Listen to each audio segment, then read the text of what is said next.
Sí, em posaré la mascareta. Hola.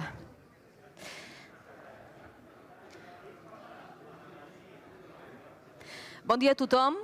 Sisplau, vagin agafant seient, que tot i que falta per arribar algunes persones, començarem ja l'acte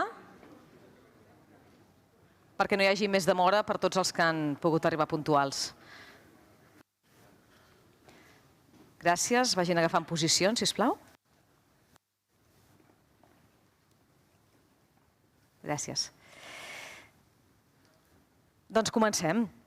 Bon dia a tothom, benvinguts, benvingudes a l'11a edició del Fòrum FEMCAT. Salutacions cordials, tant els que ens segueixen de manera presencial, com poden observar amb aforament limitat, com els que ho fan de manera virtual. L'acte, que es fa per primer cop en format híbrid, es retransmet en directe per mitjans telemàtics i després, si estan interessats, el podran recuperar perquè l'estem enregistrant. Estem realment molt contents de l'èxit d'aquest acte, que demostra que el debat que plantegem avui és del tot pertinent. Sap greu, però, que no hi hagi lloc presencial per tothom, però les restriccions són les que són i ens hi hem d'adaptar. La jornada d'avui vol aprofundir en la reflexió que vam ja engegar el 2019 sobre la societat digital i l'anàlisi de les millors pràctiques internacionals. Està demostrat, doncs, que la digitalització com a estratègia de país, la col·laboració público-privada i la inclusió d'empreses i ciutadania poden actuar com a impulsors d'una major eficiència de l'administració pública. Fent possible què? Doncs creant el context idoni per a la digitalització de les empreses. Doncs volem continuar per aquí, estirant d'aquest fil, en un context especialment complexa per tothom enmig d'una pandèmia que ho ha sacsejat tot i que s'ha convertit en un autèntic laboratori d'acceleració digital. Per això té més sentit que mai parlem d'això, de societat digital, reptes i oportunitats. L'objectiu principal, aportar elements d'observació i alimentar la reflexió davant d'un repte majúscul, cabdal, que necessita que anem a una. Perquè només treballant empresa i societat, com saben, ajudarem el país a fer un pas endavant. El debat d'avui confiem que ens aporti respostes i una mica de llum a algunes de les grans preguntes que ens plantegem. Com podem, per exemple, les eines digitals contribuir a aquestes millores de polítiques públiques o com poden ajudar a desenvolupar el talent a l'empresa, entre d'altres coses. Per parlar de tot plegat, avui participen en aquest fòrum, patrocinat pel Banc Sabadell, diversos agents impulsors de la societat digital que són de primer nivell, tots ells, tant de l'àmbit internacional. Are great advocates from both the international and the local arena, coming from both public and private institutions. So we're very fortunate that this is happening today. We shall now start, and we will give the floor to Elena Masot, who chairs the FEMCAT Foundation. So let's hear a hand for her. Thank you.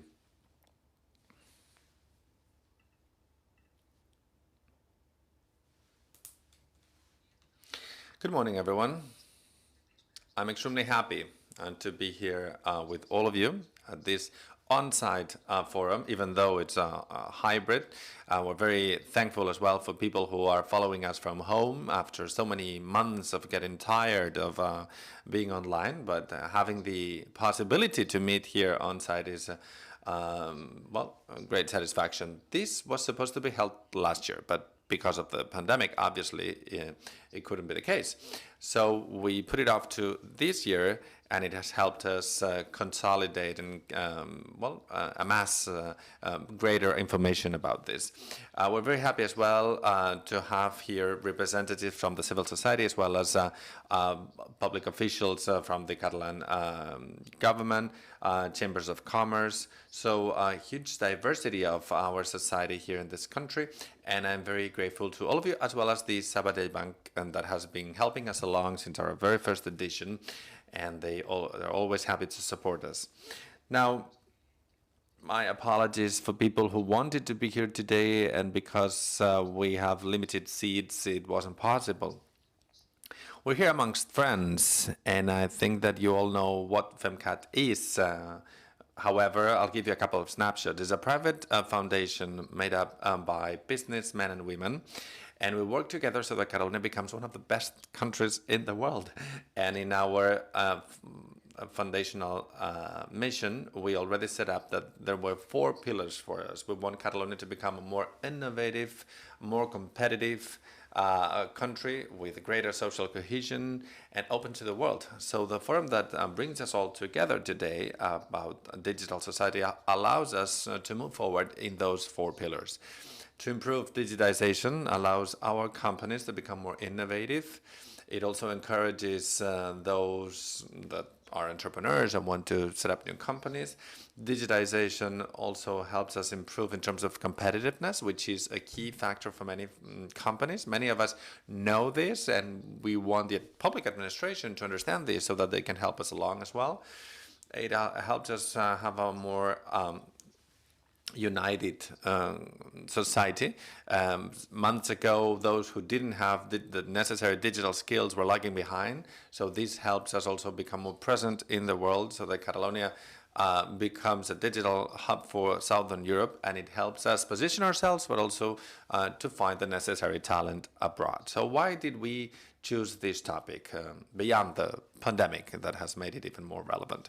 Well, we're very concerned about this, and we have been so for many years now. Towards the end of 2019, we traveled, well, maybe you don't know this, but FEMCAT does 2 things every year. Either we hold a forum like this one today, or we do a benchmarking journey. We go somewhere in the world where they excel at one of our main topics. And that's what we did in 2019. We went to Estonia to understand how 30 years ago they decided to become excellent pioneers in the digital arena, to be an example for neighboring countries. If you don't know about them, I encourage you to go there. Their model is well consolidated. They export it. Citizens are at the cultural place of the system, and it allows them to save resources, time, because of this digital efficiency that is quite shocking in terms of e-residency. So despite what happened to us during the pandemic, we decided to choose this topic because, as I said, it's a driving force in terms of those 4 main pillars. And without further ado, I will give the floor to the first speaker, a Finnish businessman, Pekka Ala-Pietilä, who chairs the high-level expert group on artificial intelligence at the European Union. He's a very warm person. We had a chance to meet him while we were in Estonia. He is an expert in this field, and this will be the keynote speaker. And as you have read on the program, we have 3 roundtables, one in which we will speak about the public policy field and how the digital arena can help us anticipate needs, implement public policies, and then assess them on the basis of data and knowledge. Then another one on the legal framework, because this creates a long list of rights and duties that are dynamic and keep changing.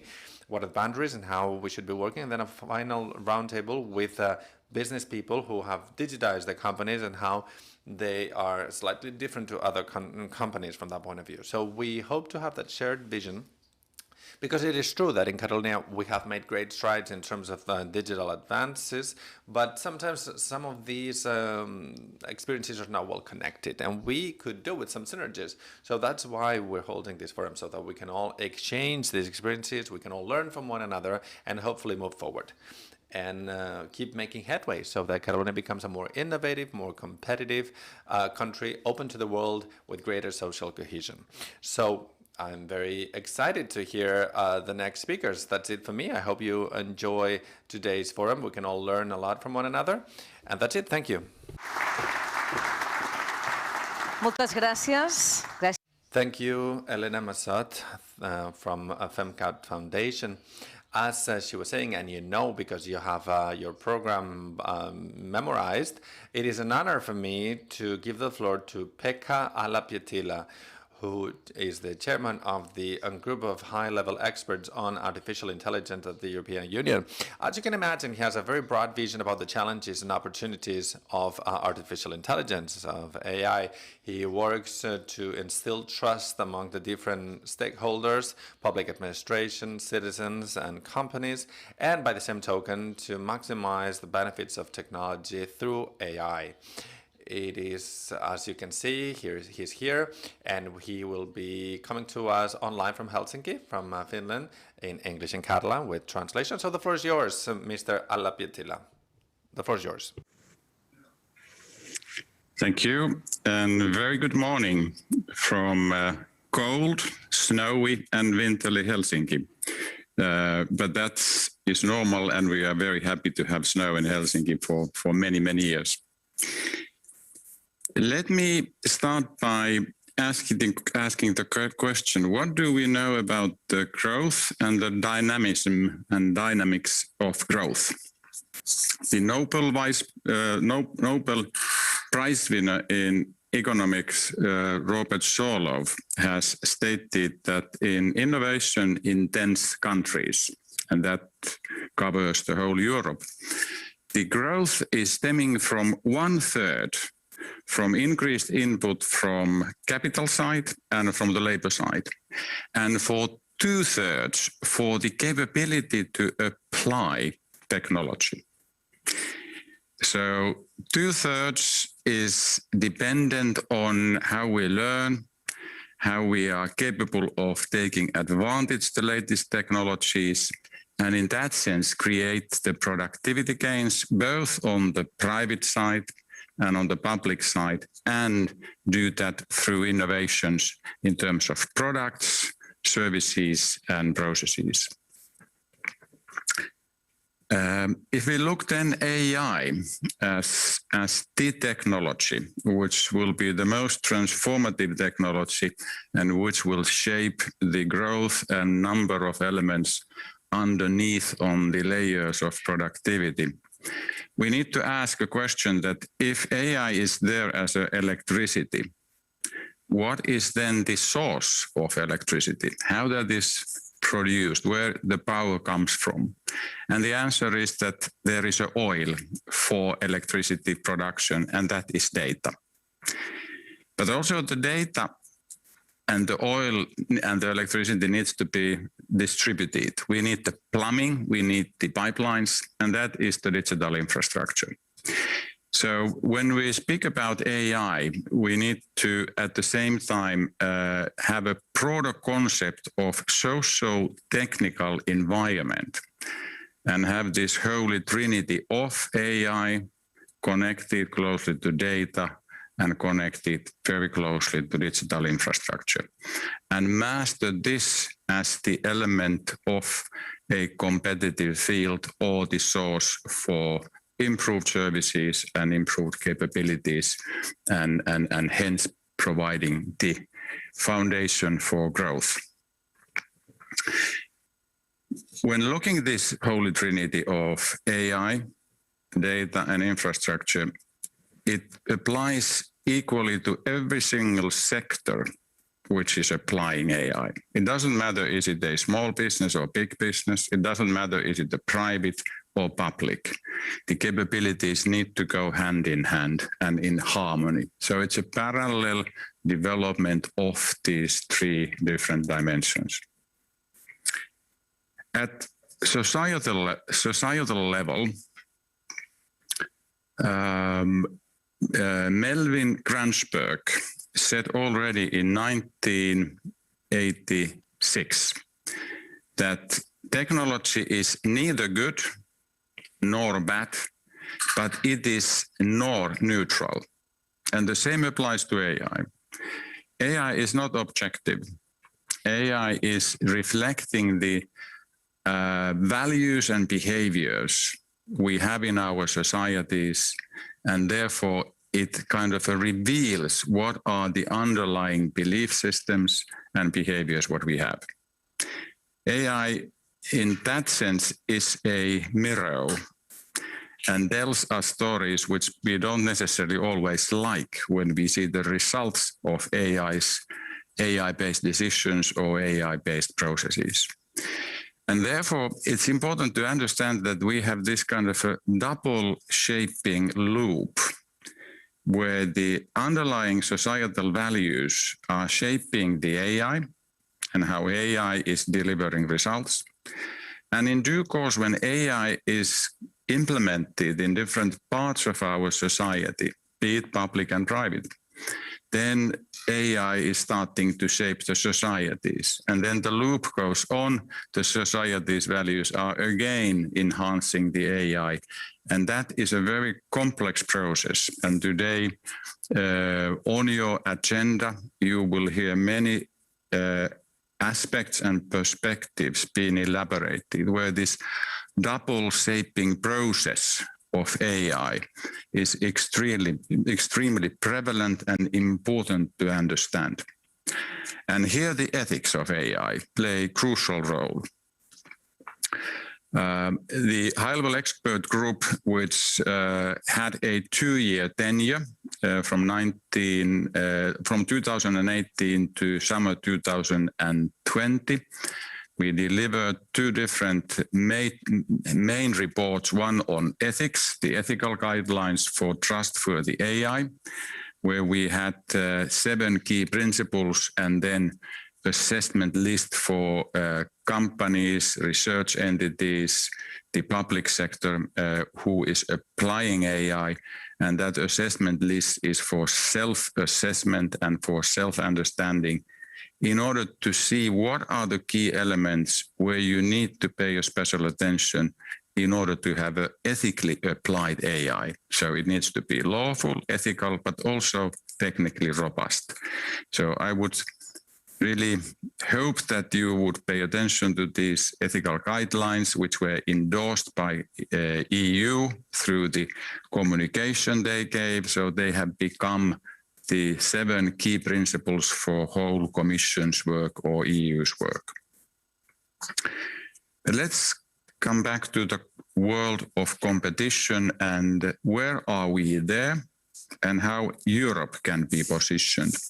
How should we think about the competition, portray that one and have an introspect, where are we today? If we look few statistics, and they are not very flattering for Europe. If you just look the US-Europe comparison in terms of the investments made by corporations for AI, the investments through venture capital firms, and then the number of unicorns, number of companies who have reached over 1 billion market cap in the area of AI. The ratio in all these 3 different areas is 8-to-1 in advantage of US. And we know that China is investing a lot and has put AI in many ways even higher up in a priority of the society than US. And there is public discourse. There's a kind of a narrative that Europe has lost the game.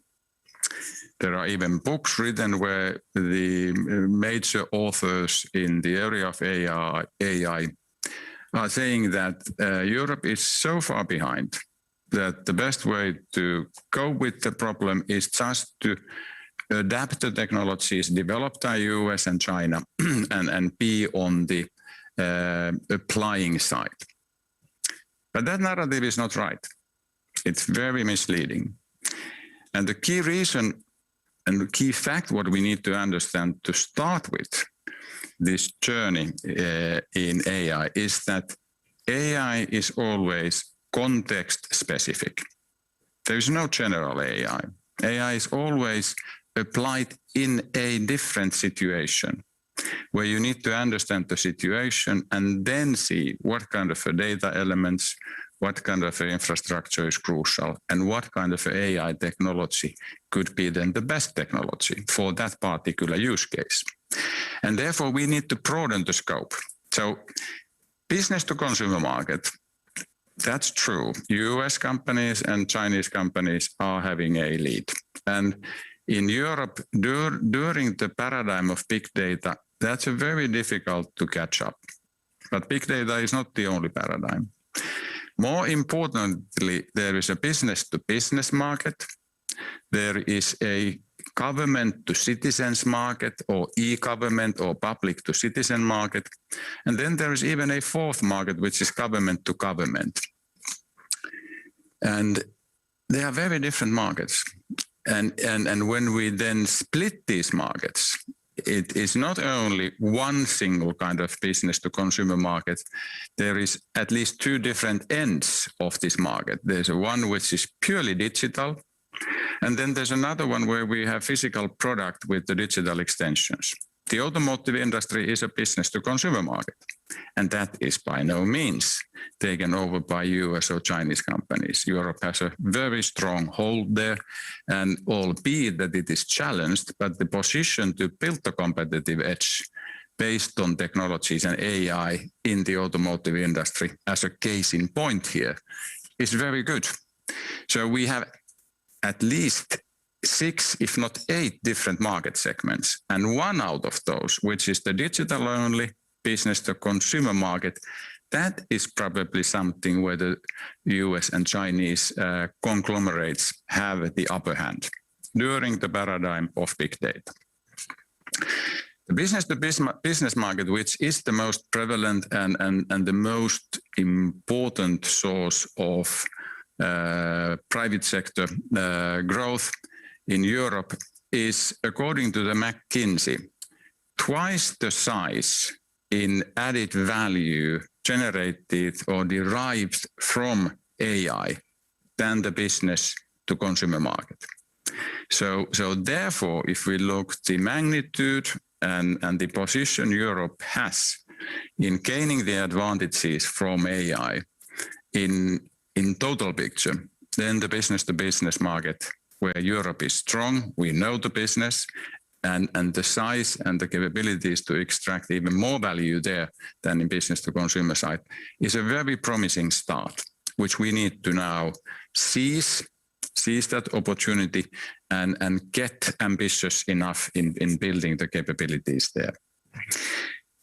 There's one aspect when we look even broader picture, and we look the picture where the China and US are now having a special tension on the technology side. Not a day go by or week go by where the tension between the China and US on the technical side, the race to the leadership position in applying technology, and particularly applying technology for the innovation purposes, is the aim. And there is kind of a void or very high tension between these two different countries. The way how we would see these different parties is interesting, because we say that the US is very competitive, but actually China is even more competitive. If you look in China, the competition among and between Alibaba, Tencent, and Baidu, just as one example, it is more fierceful. The opportunity to utilize different data sources without any limitations is much broader, and the freedom is bigger. And therefore, if you would really rank the most competitive companies today in the world, actually the points would go to China. Taking nothing away from Googles and Facebooks of this world, but in China, these companies have learned very fast. They are working hard, and they are having extremely tough competition among themselves, which is then catalyzing the competition and the learning curve. Where is Europe? We have many strongholds. We have, as I said, very strong business-to-business foundation, and because AI is a business specific, that means that we have a capability to build on that business knowledge we have. So then the companies do have a great position to win their own game in their own business domains. Robotics is something which is a one part of AI and use of technology. Europe is strong. We have companies who are leading there. The number of deep tech centers is growing surprisingly fast in Europe. and the example what we was just covered during the opening on the deep tech side also in Catalonia is one example. The number of STEM PhD researchers is twice compared to US. So we have the talent. We just need to keep the talent.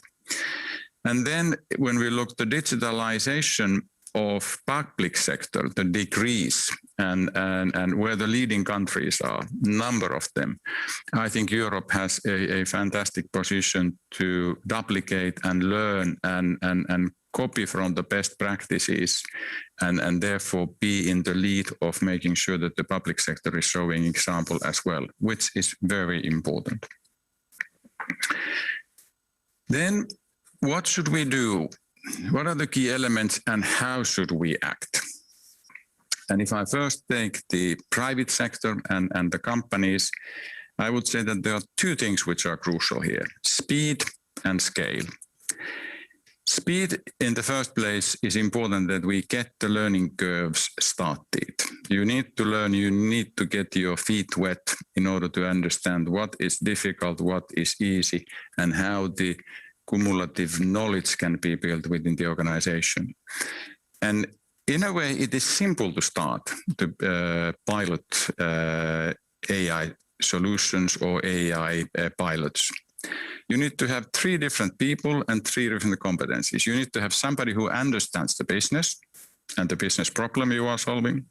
Then you need to have somebody who understands where is the data. So the data scientists, data engineer, and then thirdly, you need to have a person who understands the algorithms, the data scientists. How is then the data mined? And those three people, the person who understands the business, the person who understands the data, and the person who understands how he or she needs to tweak the software and the algorithm, they can actually get already the pilots underway. So that is relatively easy, and that is something where every company and the public sector should be fast and eager to experiment and get the learnings. The second thing where you need to have the speed is that from the day one, you need to take ethics as a part of the design on every single AI project. If it comes as an afterthought, then you have already lost elements in the speed because it's an integral part of AI development that the ethics is built in by design. The scaling is more difficult, and that has turned out to be the case regardless whether you are in Europe or US or in China, whether you are a small company or big company or public sector. And on the scaling side, it's crucial that we come back to this holy trinity. AI can only be applied if you have the right kind of data and right kind of digital infrastructure and piping, and those are developed in harmony. So therefore, the enablers and the infrastructure build out is crucially important to make sure that you can scale. And the scaling is then bringing the productivity gains, innovation gains, and the growth gains. The second thing is that you need to scale also competencies. So you need to be after the best of the best. And usually they are young people. They probably think differently. The corporate culture or value page is different. But you, as leaders, you need to have the courage to recruit those, integrate in the organizations, and let them help you to understand what are the key elements in building the capabilities for AI. And then thirdly, on scaling, very, very seldom any company is big enough to do it alone. You need to learn from others. You need to have a peer groups where you can compare the notes.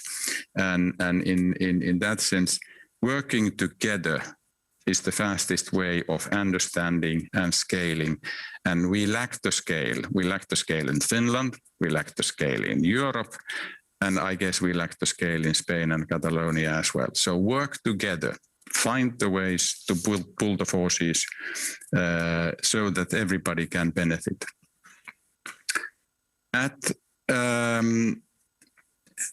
at High Level Expert Group, we delivered the ethical report, ethical guidelines for trustworthy AI, and equally we delivered a policy and investment recommendations for Commission how to improve and enhance the competitiveness of Europe.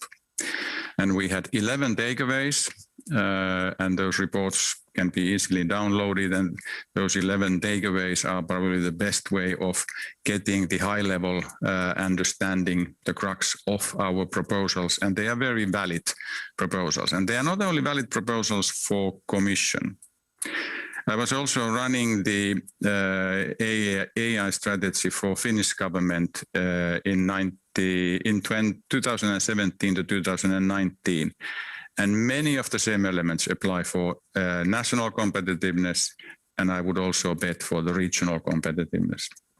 So if we look now from the public sector perspective, is it regardless whether it's a regional, national, or EU perspective, I would like to make a few comments on three matters which are very important, and they are scale, consistency, and speed, all supporting the innovation.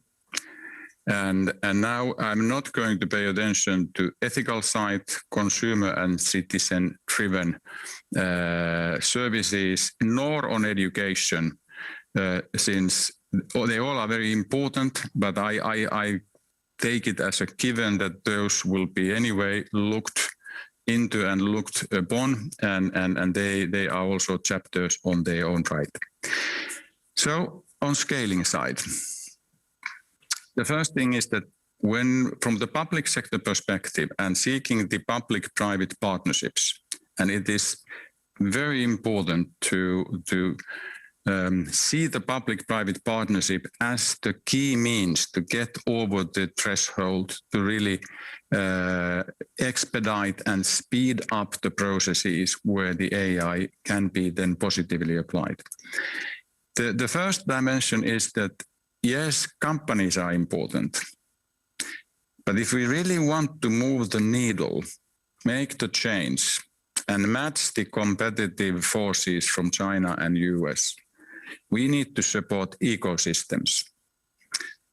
Because the highest probability that when the support from the public sector is actually oriented towards the ecosystem, the highest propensity or probability is that those are the vehicles which will then generate the best results in terms of scale and in terms of time to market or time to impact. And ecosystems are made out of big companies, medium-sized companies, startups, research entities, universities. So it's a constellation of number of activities and companies who will then together create a better understanding and create the foundation for innovation. And that was one of our recommendations, and we are very happy to see that, for example, the Commission and Commissioner Thierry Breton has applied that, and now we in Europe, we have 14 different ecosystems which are supported. The second scaling element is know-how and people. How can we keep, how can we attract, how can we make sure that in a global race for talent, in Europe, we have challenges which are so attractive to the best of the best to stay or move over to Europe and work here. Because it's all about people. And therefore, the foundation that we have so many STEM research, PhD researchers is good, but they need to have something which is challenging and attractive for them. And scaling those opportunities to do really meaningful work in Europe, be it on the public side, private side, or then the combination is key. The third area where the scaling is crucial is the European-wide data markets. The digital single market concept, which there's no conference, there is no session where the digital single market aspect would not be raised. But we haven't been successful there. And that is probably the biggest roadblock for Europe to really unleash the development and the capability to apply AI in scale. So now there are elements which are, and certain projects in Brussels which are looking very good, where we are creating European-based data lakes and joint data pools. But whatever we can do to expedite that one and build in number of different domains, those from health to transport to different industries, the commonly shareable data reservoirs, that would be crucial importance for the scaling part. And then the investment funding, we need to invest more. If the funding is 1 to 8 between US and Europe, we need to make sure that the ratio is getting better for Europe. Now we have the resilience and recovery facility. And if my memory serves me well, Spain is getting potentially over 60 billion euros. And using that wisely for technology-driven infrastructure elements and innovation, supporting the innovation processes and activities would be crucial for Spain, for Catalonia. It's crucial for Finland. It's crucial for Europe that every country would actually use these means wisely for building the capabilities to scale. The second dimension is consistency. We need to have a consistency in the area of regulation, business environment, public funding, and also on the immigration side for talent.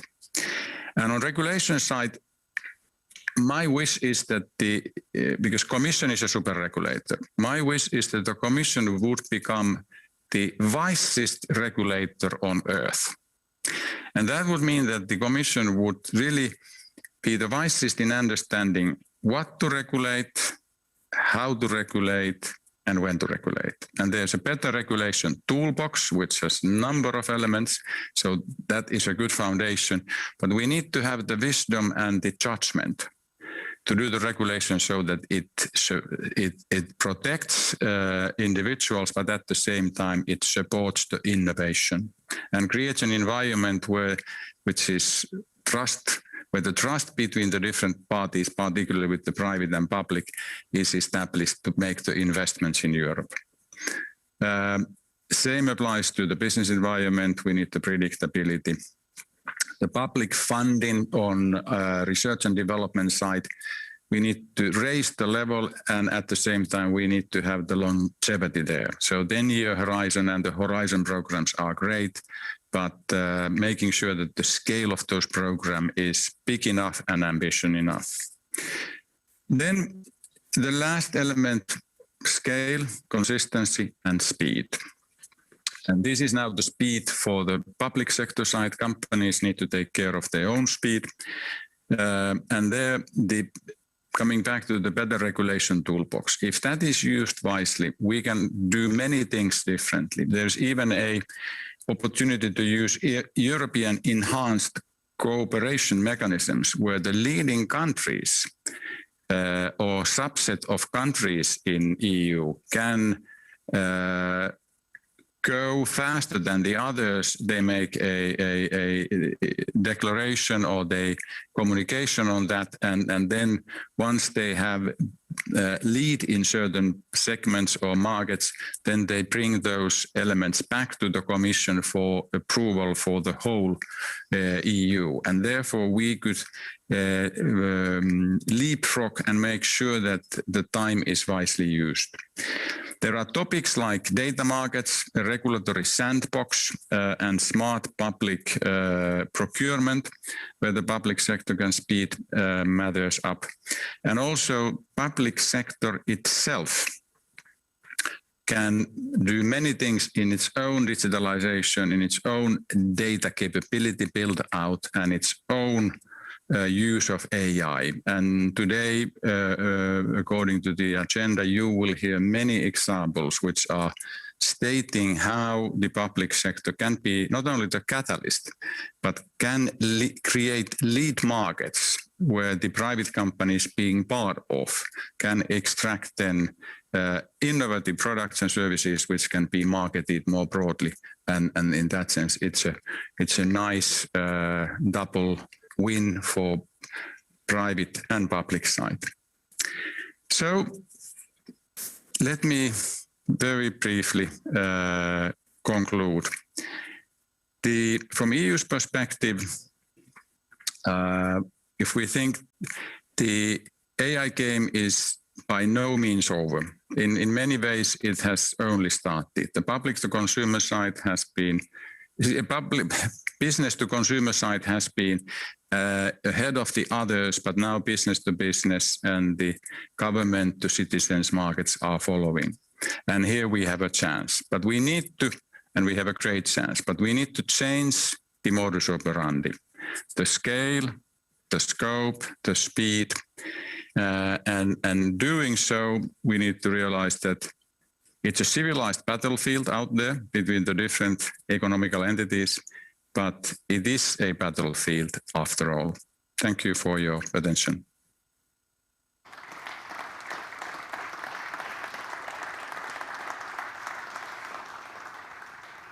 Thank you. Moltes gràcies. Excel·lent. Thank you very much. This has been a fantastic keynote speech. Obviously, it's now time for Q&A with our key speaker, but if you shall do it online, you don't have to do it on the website, but on YouTube, because we are getting questions through the wrong channels. So please, should you have questions online, post them on the YouTube channel. So I'll give you some time to do that. And well, is there any question here in the room? Any question for our key speaker? Well, it's a fantastic occasion to ask about the different elements that have been brought up. We have a microphone in the room. Oh, she's up there, Pauline. Do we have any raised hand? Please raise your hand if you have a question. We'll try to get the questions in order. And please introduce yourself. Pauline, is there any question? I can't really see you because I'm being blinded by the light. There's a microphone downstairs too. So, any question from the room? Please raise your hands. There's a question down here. Thank you. Please introduce yourself. Thank you. I'm the chairman of the association Katesco.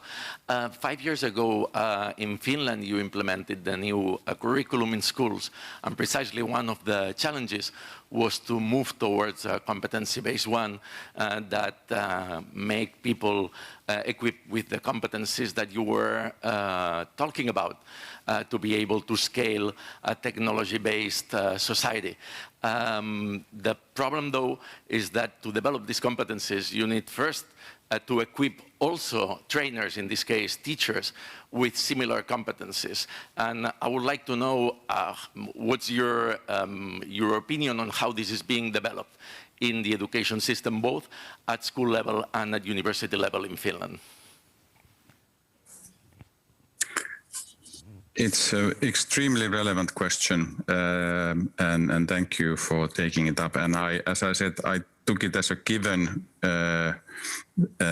in the first place that is paid enough of attention, which is a topic of its own. And it starts, this is all these societal and competence-based programs have a very long lead time to the impact. And therefore you need to have in parallel 4 different educational systems and then +1. And the 4 parallel ones are the competence build out in a primary, secondary, and in a university side. And then also the lifelong learning for people who are already in work life, because they will need to be equally supported and equipped with the new competencies. And then the 4+1 is that, at least in Finland, but in many other cases in Europe as well, the population development is not strong enough. In Finland, the total population is decreasing, and using that as a case in point, we need to have very effective mechanisms to attract talent outside Finland to complement and supplement our workforce in order to meet the requirements, particularly in the demanding tasks in innovation and research and development side. But coming back to your specific question on the schooling and education system, it is a systemic problem, or it's a systemic challenge, and therefore you need to cover all the different aspects, starting from the better education or updated education of teachers, so educate to educators, and understand how the different parallel tracks need to be coordinated and harmonized. In Finland, the development has been positive. So we haven't faced crises, we haven't faced questions or challenges where we would have needed to go back to the drawing board and do things completely differently. But of course, the implementation is never perfect either. So we need to constantly go back and do the midterm course corrections after we have understood what elements work in a teacher's education and then the pupil's education, and have this feedback loop to make sure that we also learn how the education system can be improved in the best possible way. And here, comparing the notes between the different educational systems would be one way to expedite the learning within EU as well. Problema, doncs, sistèmic de la formació. The systemic problem of education. Is there any other question along these lines or about a different topic? At the back, please. I'm Isabelle Dessureau, la delegada the Quebec office here in Catalonia. I was wondering, when we look at the Stockholm and Barcelona startup ecosystem, I can say that from Montreal perspective, we envy a lot the success of this ecosystem. And I was wondering if there was one thing that you would say in Barcelona you can implement in Stockholm and vice versa to improve the implementation of AI in the startup ecosystem. You talk about VC, venture capital and investment. So I don't know, my question is very broad, but if you would have one tips regarding the startup ecosystem. It's again, extremely relevant question and probably equally difficult to answer as was the first one. And if you look, Silicon Valley concept has tried to be copied by so many different growth centers all over Europe. And when you go to Silicon Valley, or if you have lived in Silicon Valley, you understand that Silicon Valley culture is about the attitudes. It's about the networks and the values. So those three things, and they are very difficult to multiply or copy or develop over a short period of time. But it's very encouraging what is happening in Europe. And I could add also Helsinki, because Finland is the country which is having the highest VC investments in Europe proportionally to the population. So the young generation is extremely ambitious and they have no prejudice. There's no limit for them to think big and start from their own garage and see the whole world as a market and opportunity. But here we need three things. It's not only one. We need at least three things which would support that one. One is that the public-private funding for startups and research and different long-term technology programs is crucial for creating the basic innovations and research studies also for startups to use then further. So therefore, the fundamental research done together with the companies and the public sector, enough funding there, absolutely a must. The second thing is that the innovation ecosystems should be looked carefully.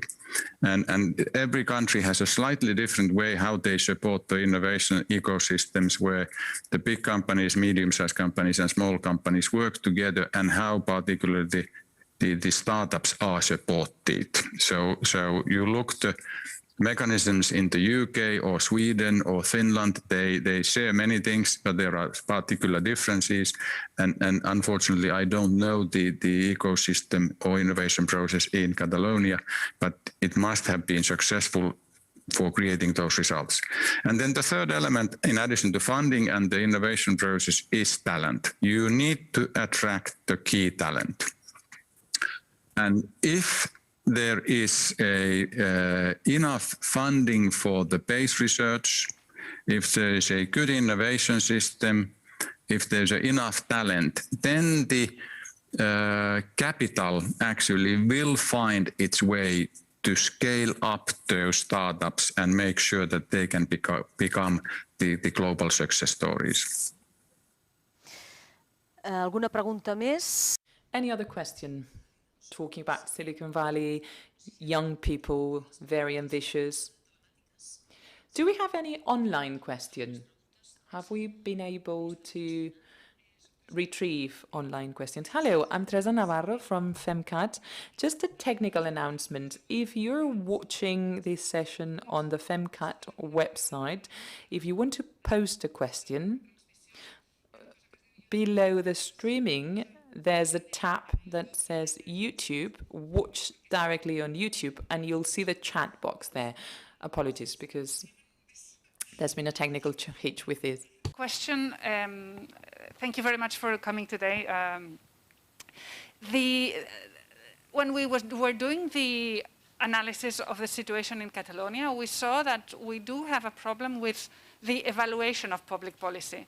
You talked about the need for Europe to be the wisest regulator on earth, and you even gave regulatory sandbox as a tool. So would you agree, or rather, what would you suggest in order to be better and faster at evaluating the effect of public policy and correcting when needed? Thank you.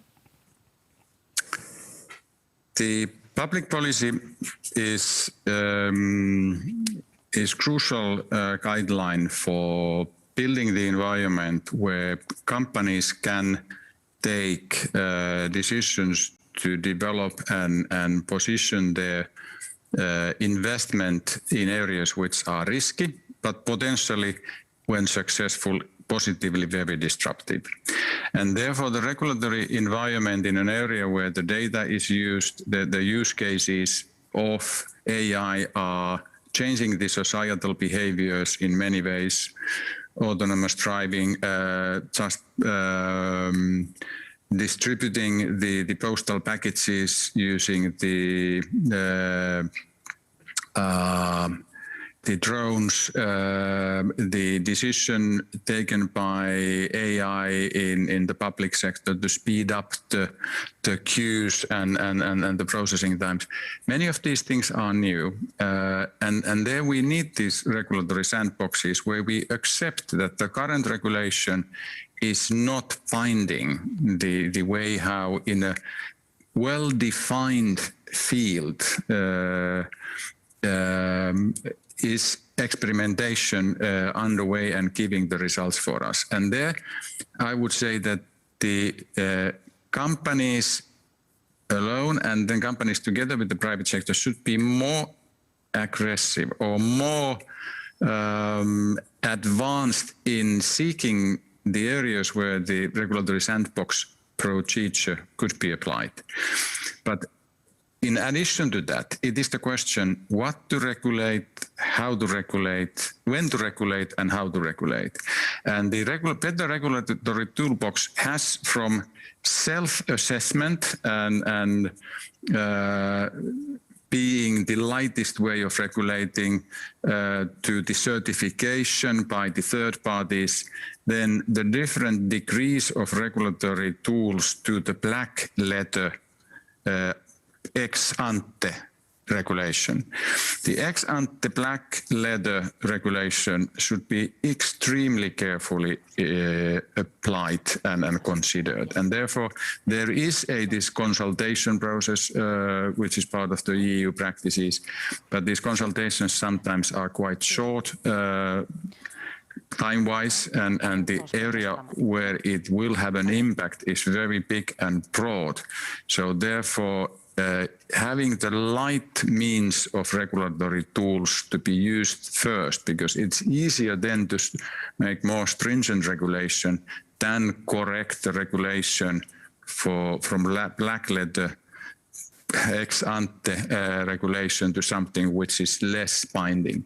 So therefore, the good judgment in understanding that there are different waves and modes how the regulatory vehicles can be applied would be second key element to this sandbox, broader sandbox, regulatory sandbox utilization. Gràcies al gran debat sobre la regulació. Well, speaking about regulation, because of this question, we are now at the end of this talk. Unfortunately, we still have the technical inconvenience, but hopefully this online chat is still open for the next roundtables. I'm not sure if there's any other question here in the room. Otherwise, we'll start with the first roundtable, because otherwise this might be a bit too long and we have a lot of people to speak. Thank you very much, Mr. Pekka Ala-Pietilä. This has been a great pleasure to have you here. And you have brought to the table a lot of issues that will be extremely interesting and we'll discuss during the morning session. We shall start with the first panel discussion. We'll be lucky to listen to people bringing hands-on experience from leading countries in terms of digitization. Catalonia will be included. The format is a bit unusual because speakers coming from Germany, Taiwan and Estonia couldn't travel to be here with us this morning for the reason you all expect. And we decided to pre-record the first speeches, the first three. So we'll start with Germany. The use of big data to create talent for future needs with Michael Schönstein, who's in charge of strategic prediction and analysis from the Employment and Social Affairs Ministry of the German government, where he's been working since 2014. He was an economist at the OECD before that. The German government has developed a model to predict career opportunities for the future. So the speaker will be telling us about that model, what are the results and the impact for the future. The floor is his. Hello, everybody. My name is Michael Schönstein. I'm head of strategic foresight at the Policy Lab Digital Work and Society in the German Federal Ministry of Labor and Social Affairs. I've been invited today to comment a little bit on our efforts to use big data in labor market intelligence. And in order to do that, I would like to proceed in 3 steps today. First, I'll give a very short background on the substantive issues actually occupying us when we look at digitization in the German labor market at present. Secondly, I will present a couple of pilot projects that use big data to make sense of all of what's going on. And then finally, I'll conclude with a couple of open questions for discussion. So to get started, we've often heard about the issue of tech upheaval in labor markets. And of course, that is a big issue in Germany as well. It is mainly driven by many studies that show increasing automation potential. I have brought 2 examples that I'm showing here. One is from the Research Institute of the Federal Employment Agency in Germany. The other one is from the OECD. Those are very, very different studies using different methodologies. But with those different methodologies, they both look at the same issue, namely, how many people work in jobs that are potentially automatable? What they mean is how many jobs comprise tasks that can be taken over by machines. And what both of those institutions have found is that the share of people who work in such jobs has been increasing, and it's been increasing relatively fast. The IAB has been replicating a study they first conducted in 2013, again, 5 years later in 2018, and they found an increase of about 15% working in potentially automatable jobs to 1 in 4, 25%. The OECD, as I said, using a different methodology, estimated in 2016 that in Germany around about 12.6% of the people were working in jobs that would be potentially automatable, and that share has gone up to about 18% in 2018. Now, of course, when we hear news like that, what happens is that it shapes very much the public perception of what is going on in the labor market. And this is not happening for the first time. What I've brought you here are 3 covers from a German news magazine called Der Spiegel. The one on your left-hand side dates back to 1964, and it shows a cover title, Automation in Germany, where a big robot kicks a worker off the manufacturing line of a car factory. The second one here in the middle is from 1978. It reads, "The computer revolution, progress makes you unemployed," and a large robot is taking a worker away from his job. And finally, the latest one is from 2016, only a couple of years ago, that reads, "You're fired. How computers and robots are taking work away and which jobs are safe in the future." The only difference that we see over time is that the worker taken away by the robot hand first is a blue-collar worker and then becomes a white-collar worker. Nevertheless, this is the public perception that we're working with, sometimes against, in trying to make sense of labor market developments. And those developments are very different when we look at what the expert opinions say. We see, when we look at classical labor market forecasts, a relatively calm image. The active population and employment increasing slightly, unemployment remaining relatively low and stable far into the future. Here we're looking at a target year of 2035. Until then, we don't see that significant change. This, however, was calculated before the corona crisis. Nevertheless, even given the impact of the pandemic, we're relatively confident that the numbers over the long term are not going to shift dramatically. Nevertheless, the picture we see here is a very different one from the one that the press is painting. Behind the stability that I've just shown you, however, we see significant structural change. And this structural change is quite large.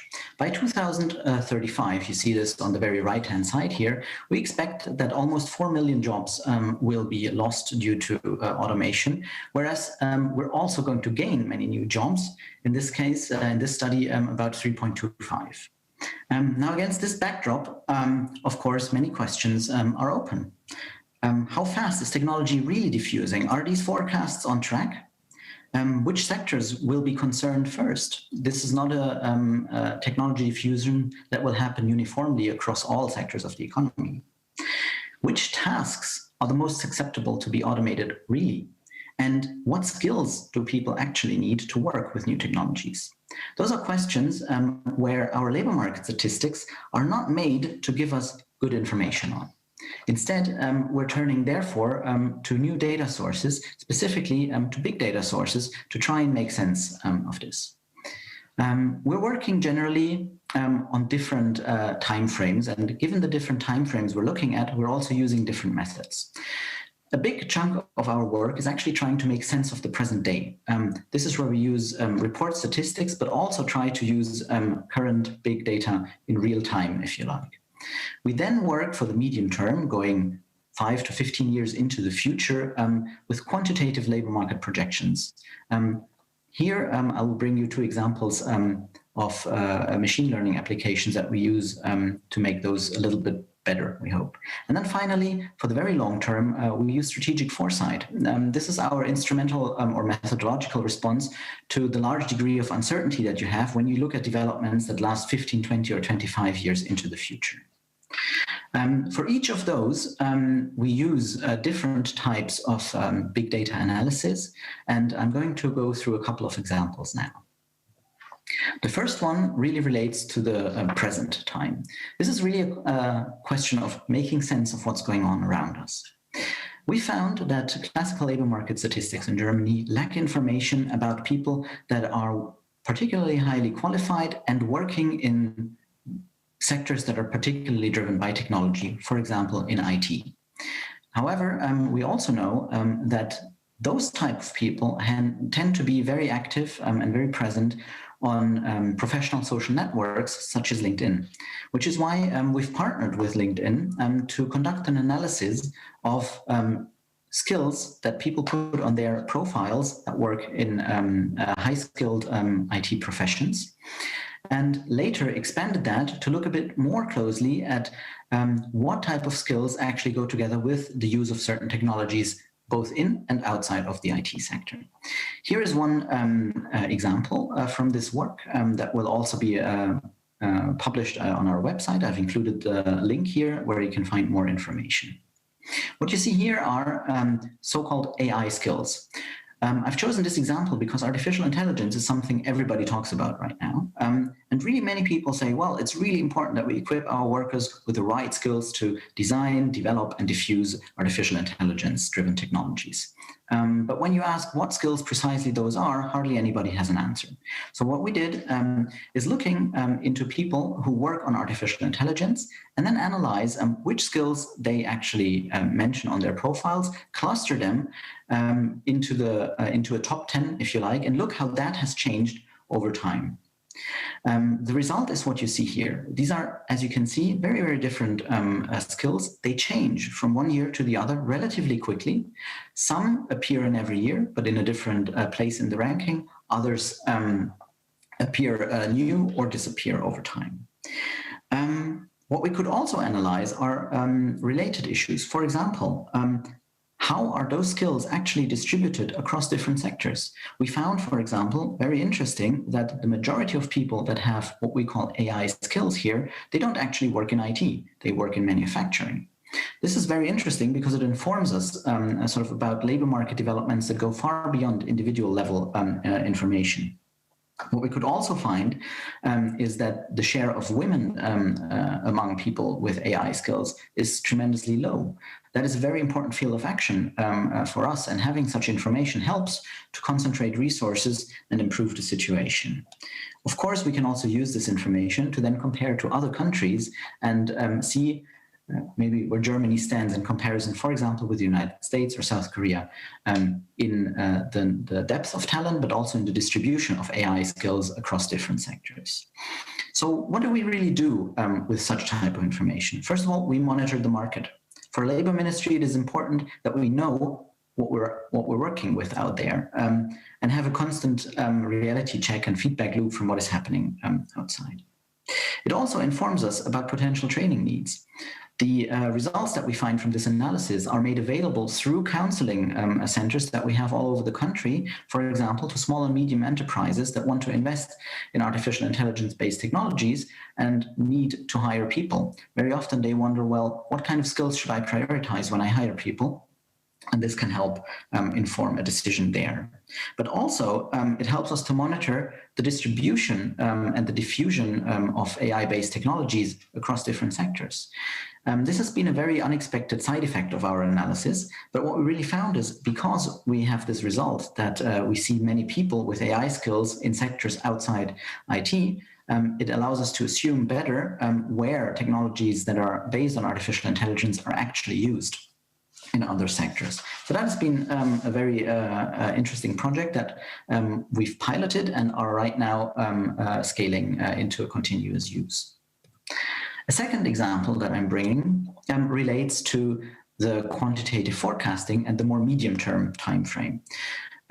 Here, what we did is that we worked with the Research Institute of the Federal Employment Agency that I already mentioned earlier, the IAB, in a pilot project to develop a method that uses machine learning to monitor changes in the demand for skills from job advertisements. If you like, this project complements the other one that I just presented in that the first one looked at the workers and the skills that they presented as having, so the supply of labor. Whereas here in this project, we're looking at the demand for labor, analyzing vacancy notices. We trained a machine learning model, first of all, in order to understand which parts of a job advertisement actually relate to skills, as opposed to, for example, a description of the company. And then trained a model to analyze these skills into which are emerging, and then clustering them into a dictionary of new skills that are appearing relative to a job title. So for example, looking at IT engineers, this is the example I've brought here, we could look at an individual competence, in this case design patterns, and see how often, how frequently is it actually mentioned. In this case, we looked at the frequency of mentions in April and May and compared it with the mentions in October and November of 2019. On the right-hand side here, you see the difference. And so we could map very quickly in which regions is this particular skill increasing in demand within a given profession. Again, what do we use this for? We can, of course, improve the market monitoring that I already mentioned by combining information from the demand side in the labor market with information from the supply side in the labor market that we also have. But what we can also do, having both supply and demand information, of course, is improve our forecasting of emerging potential shortages of skills. And we can do that by job and region. In general, what we do when we project potential shortages at the skill level is that we look on the one hand at the growth rate of competence demand, on the other hand of the for the competence level of the active population, and we try to see and identify the search duration for companies to find new talent so that they can actually fill a vacancy, and then project that into the future. And what we see here, I've brought here again, same example,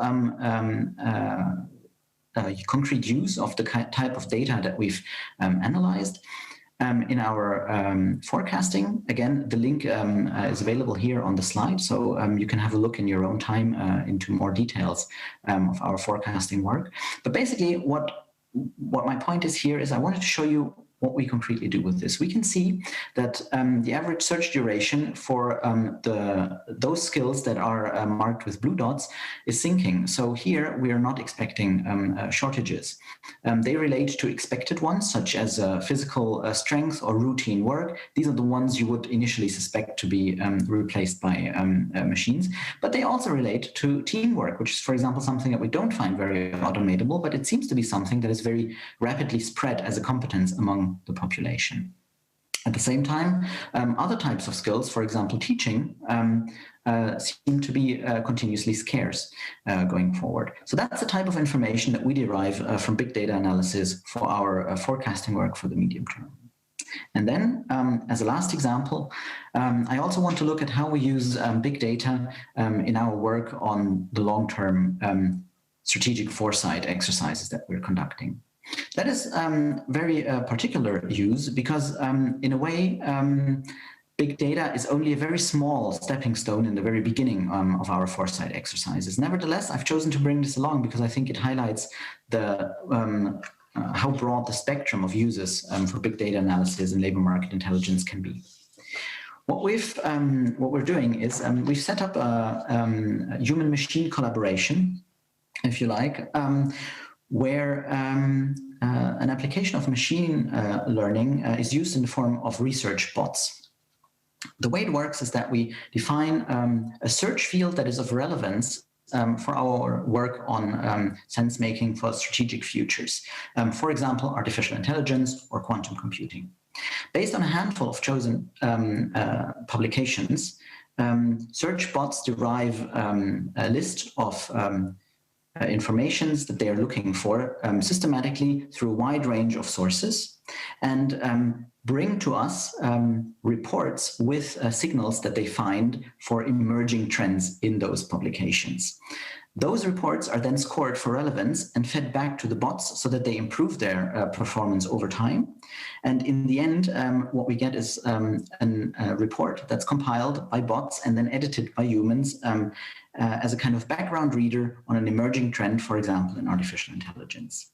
The added value that we see here is that we can go through a much larger amount of data than any human could. Our bots analyze 250 million scientific publications, around about 50,000 journals and 75,000 news publications in a matter of hours. that is not something we could be doing with humans alone. So in this case, our data analysis is really one that complements sort of human analysis by recasting a very wide net very quickly. What do we do with these results? First of all, they help us in the shape of a kind of trend radar, if you like. We can very quickly identify connections between emerging trends. One example is what I'm showing you here. We can also identify very quickly where signals are emerging in ways that we couldn't for the sheer amount of data that's being analyzed if we did it only with humans. But also these results are used in the construction of scenarios for the future. We're at present working on those, and in June we're going to publish a set of scenarios for the future of digitalized work and society in 2040. And I invite you also to check out our link in June when they are published to find them. They will be available in English language as well as in German. So finally, to conclude, what can we then say about uses of big data in labor market intelligence? What I've shown you are examples of projects, very often pilot projects, where we're trying out to complement existing data. But I think it is important to keep in mind that the quality of the data you analyze, of course, is something you have to have a very close look at. Your results will only be as good as the data that goes into your analysis. So organizing feedbacks and reality checks, especially in labor market questions, with companies, with businesses, with labor unions, with the people who really work on the shop floor, is of paramount importance to maintain a high quality. Secondly, big data analysis doesn't exist on its own. It is embedded, of course, in a whole suite of instruments that allow to make sense of the labor market, and it coexists with a number of other instruments and methods, such as, for example, labor market statistics. And we need to make sure that when we use unconventional data sources, for example, a job portal or a social network for information, that we also try to approximate structurally the findings that we have to the structures of our labor market statistics in order to actually complement them and not build up a pool of information that's entirely distinct from them. This is, I think, particularly important because we need to make our results policy relevant. And that works best when we also involve our stakeholders in all our projects. We try to do this by activating and including a wide network of partners from academia, from businesses, from the labor unions into each of our projects and try to continuously maintain a dialogue on the basis of our results with those players in order, again, to maintain the quality of what we do, but also to familiarize them with such new data and keep them as close as possible to the people who actually take decisions on labor and education policy. So I hope this has been informative for you. I thank you very much for your interest in my presentation. I would be delighted if you got in touch. If you have questions, here's my contact. Please don't hesitate to get in touch with me with any questions you might have. Thank you very much.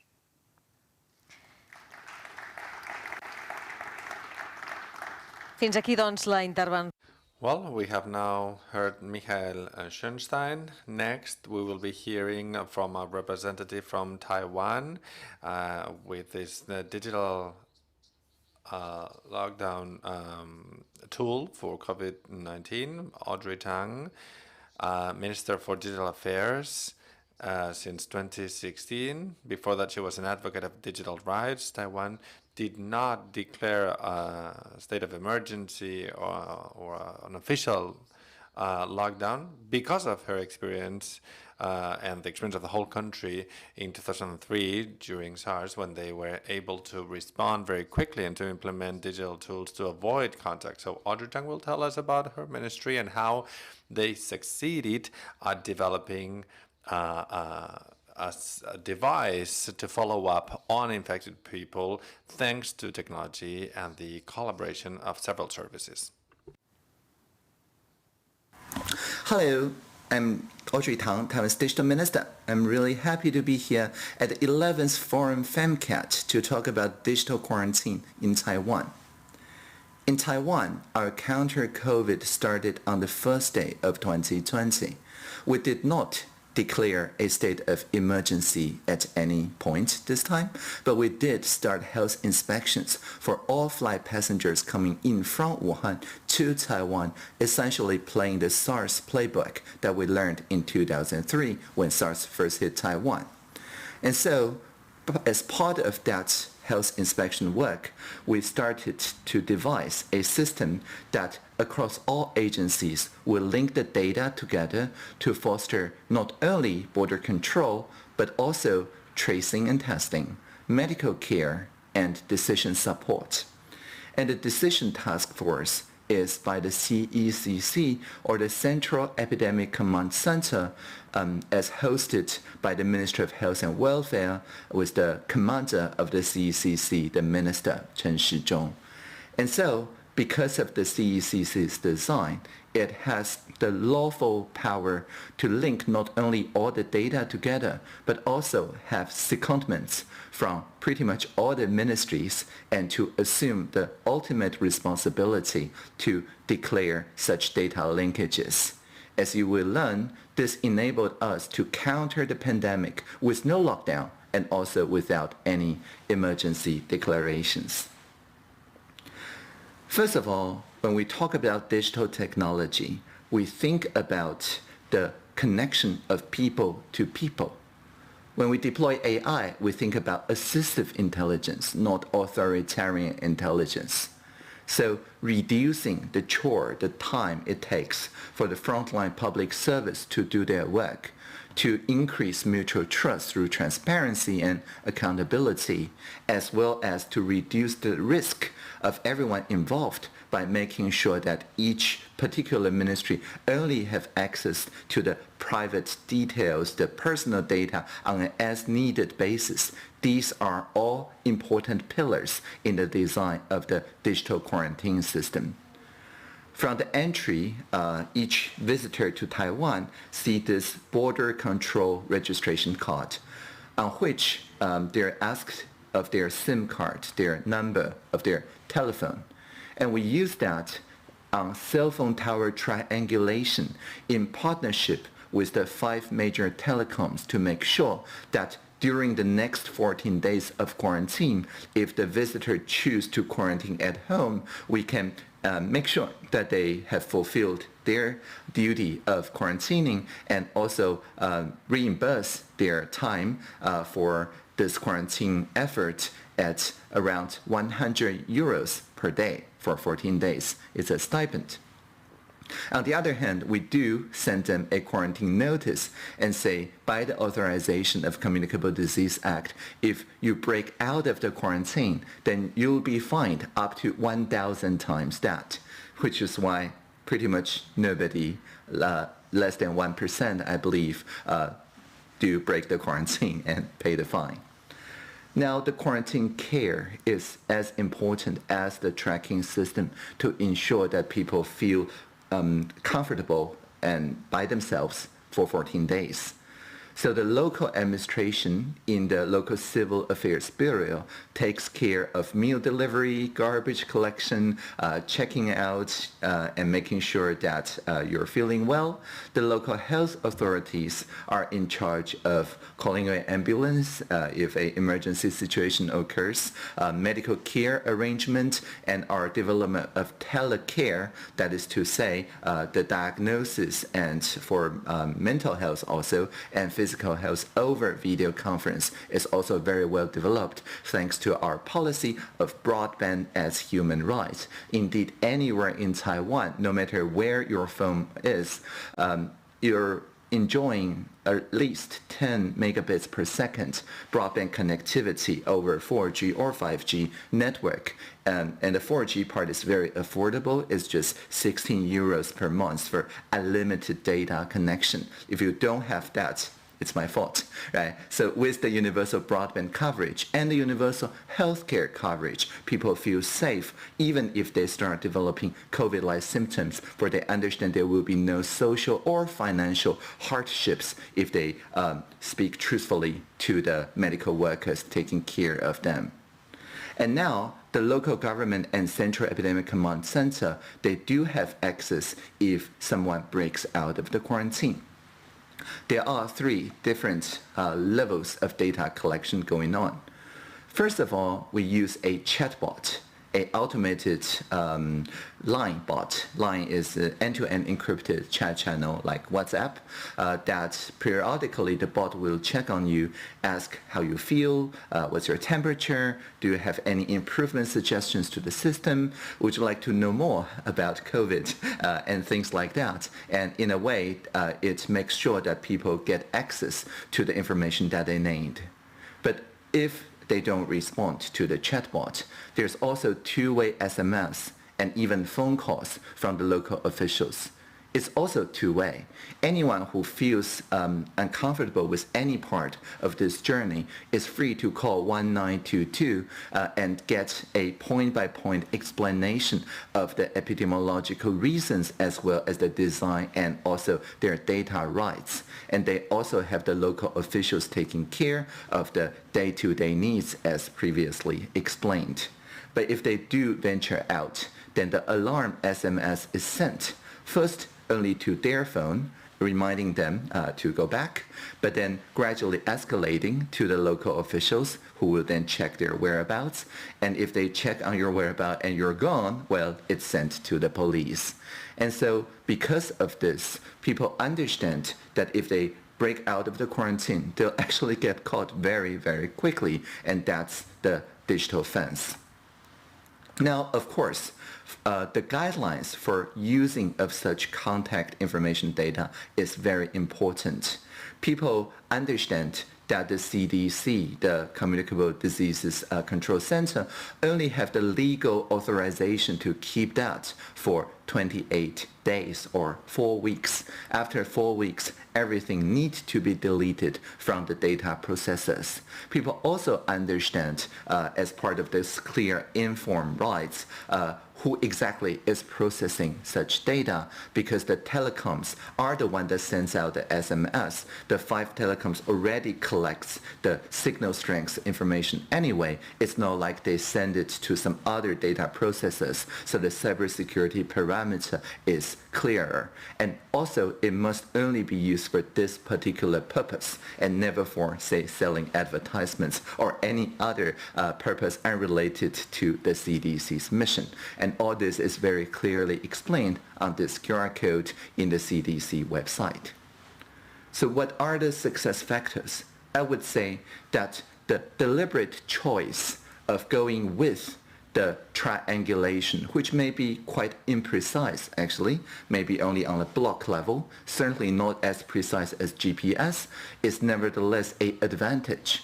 For if we enabled mandatory GPS collection, then it's hyper-precise. People will feel very uncomfortable. And also because it's a new data collection point, the privacy and cybersecurity implications is unknown. On the other hand, the cell phone tower signal strength triangulation is already used in Taiwan for disaster warnings. If there's an earthquake, people receive a location-based earthquake warning SMS seconds before the actual earthquake is felt. We also send similar warnings on the SMS level for flood evacuation, so people understand that this will not, say, interfere with their application level data, and people also understand that this does not enable a more finely detailed control as would any new technology actually get people worried. So we didn't use GPS or Bluetooth or Wi-Fi or any other new data collection points. We rely strictly on what's already being collected. We also respect the privacy norms and democratic accountability.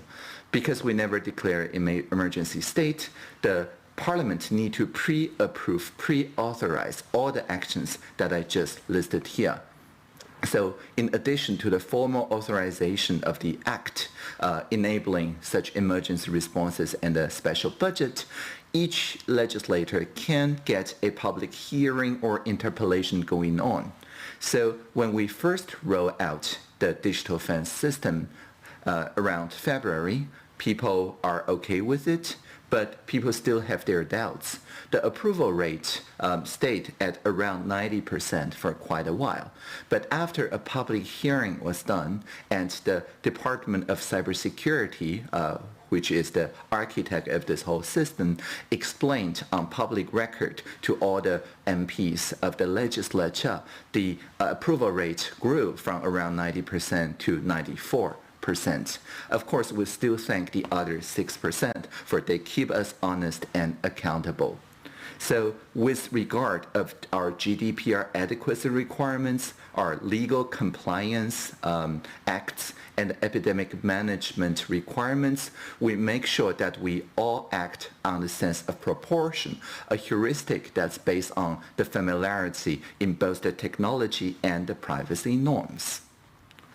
So thank you for listening, and this is indeed a group work. As you can see here, many actors, both in the public sector, in the academia, in the telecommunication companies and so on, all contributed toward this common goal. And I would argue that it is because we have learned the institutional lesson in 2003 in SARS, when the central government and the municipal government were saying completely different things. It was very chaotic. We had to lock down an entire hospital unannounced and so on. So that followed the chaos of 2003. In 2004, we institutionalized this all of society response strategy and have kept it fresh with yearly drills. So when SARS 2.0 or COVID-19 came, thanks to Dr. Li Wenliang warning us on the social media in December 31st in 2019, we enabled this entire system in just a matter of a few days.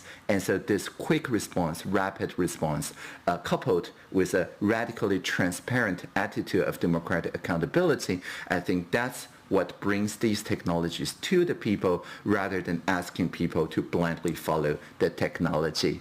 And this is going to be very important to the worldwide response to our upcoming challenges, be it infodemic or the pandemic, maybe SARS 3.0. Nobody knows whether it will come a year or 10 years from now. So I would advise all of you to learn what we have learned this time in COVID-19 and design the institutions of both the legal mandates as well as the technological designs that people feel comfortable after a careful public deliberation and deploy it for the next pandemic. Thank you for listening, and I wish you live long and prosper. Gràcies. Thank you. So with this great advice, we are now moving from Taiwan to Estonia and how to implement e-government with Siim Sikkut, Director of Information Systems from the Estonian government from 2017, which answers to the Economic Affairs and Communications Ministry, in charge of the Estonian Task Force on Artificial Intelligence. He's a co-founder of the Estonian Residence Program and chairman of the ST Estonia. When speaking about the digital society, as it has been said before, is a role model for everyone. You guys got to know exactly how they are during your journey. So Siim Sikkut will tell us how to move from a completely analog system, such as the post-communist Estonia, to a fully electronic system where 99% of procedures carried out from citizens to government are done digitized, with residents for people from all over the world and holding elections in a fully digital way. So a great example of a digital society with this system for entrepreneurs and startups. So let's hear Estonia. My name is Siim Sikkut. I am the Government Chief Information Officer for Estonia. And thanks really for FemCat for having me to explain a bit about what has been Estonia's digital journey and how we have been going digital in our last 20 or so years. Indeed, Estonia has become known as e-Estonia because of the great extent that we use digital tools in our government and everyday lives, in the whole of economy, actually. So we started very early back in the day, really for the reasons that we are very, very small. We are a country of 1.3 million people. And this means that, look, to be a full government with defense, welfare, the whole thing, we have to be very efficient in how we do things, in how we use the money we collect as taxes to provide services. So we started for the reasons of efficiency and really to be a better government. That's what started thinking about going digital. We started in the late 90s, and look, there was a time when internet was just taking off and going mainstream. And first, we started really to experiment. We already had seen from private sector how, for example, back office is more efficient than if you use computers. So we started experimenting. Can internet, can digital tools and services really make us deliver better for our people? And as these experiments worked, we saw the value of going digital. Then it became a conscious strategy and effort all the way that it is today. And so if I just give you a glimpse of what it means to be Estonian for that matter, or how far we have reached in digital, then think about it this way. Everything you need to do or you want to do with the government, you can do online, except two things that you have to show up for. Then these two are to get married and to get divorced. And the reason is that legally speaking, if you take the Romans out, legally speaking, these are the most consequential things you do in your life. You want to be extra sure you're doing it voluntarily.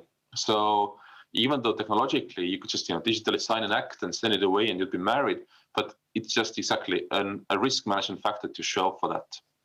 Anything else you can think about, any other interaction with the government, any application you do as a citizen, any report you submit as an entrepreneur, all these things you can handle yourself from a distance through a digital service. So, and this is, we've seen the value of that also in a good way, just over the last year. When COVID-19 hit and we had to move to remote work, remote everything, then obviously our government didn't stop providing the services because anything could be handled from a distance anyway.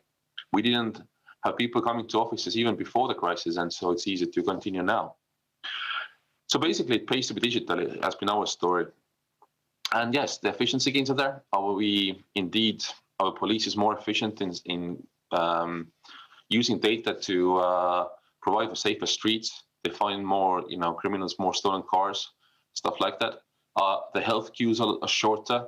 Back office wise, we are able to, exactly cut back on public sector employment and or direct them to do more valuable jobs in the ministries. Many instances from field to field, ministry to ministry, we have seen the efficiency gains, and also the gains of better public service. But another good aspect of going digital has been that it greatly contributes to business environment. So as it is so easy to set up and run companies, this has greatly supported new company generation and startup ecosystem. And we even go all the way that, you see e-residency here.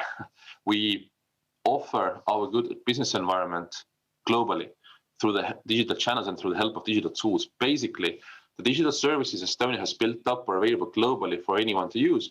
If you sign up and become virtually Estonian, you become Estonian e-resident.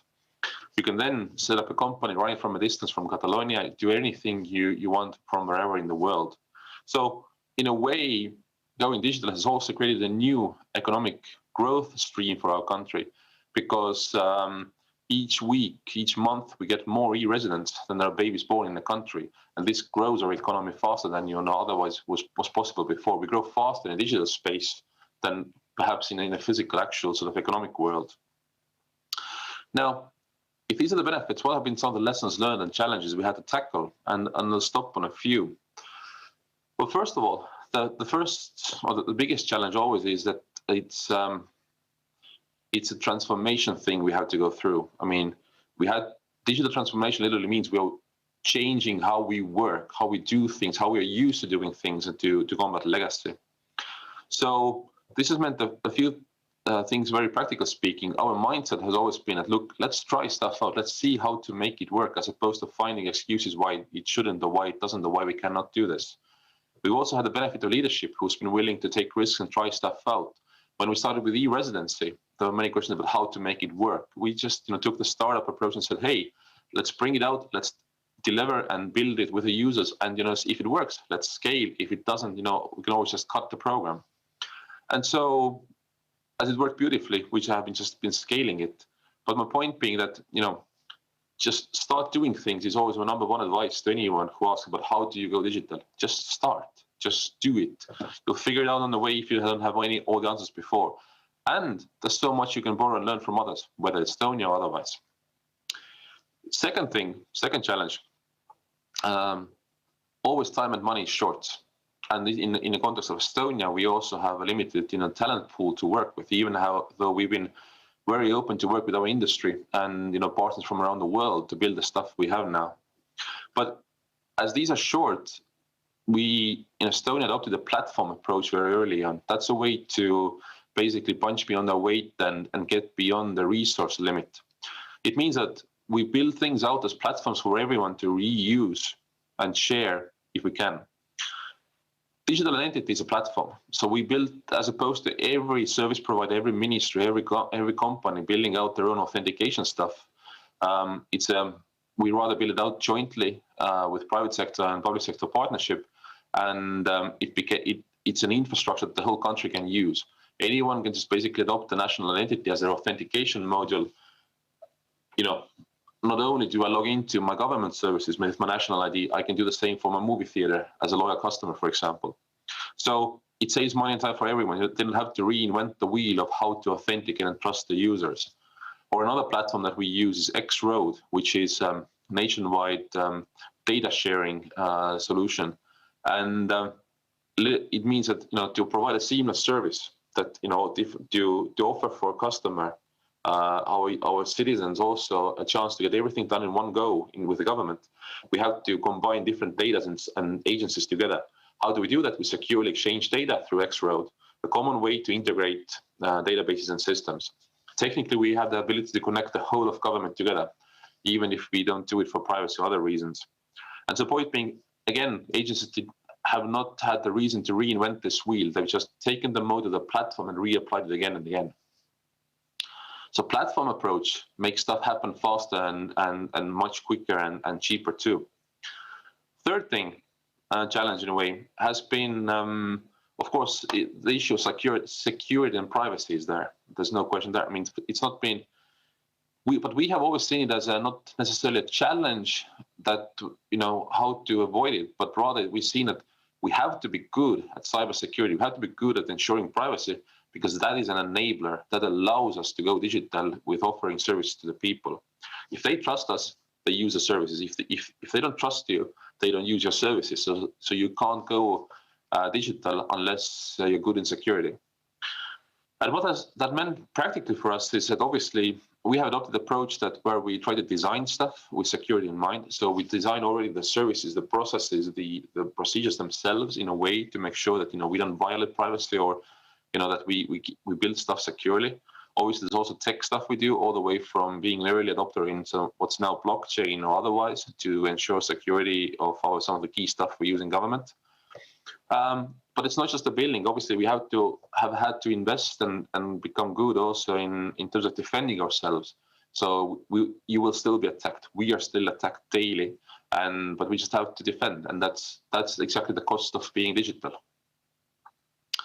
The fourth thing, perhaps, and the last thing that I'll bring out is often the challenge is when it comes to public sector is in law, in regulations that stop us from doing things. For us, again, we try to sort of take a tweak on this challenge. So not only have we focused on removing the barriers from law that sort of somehow limit our ability to go digital. So, for example, if some law has said, look, something needs to be submitted in paper by a citizen, obviously that's a barrier that has to be sort of taken out there, and an option for digital has to be laid.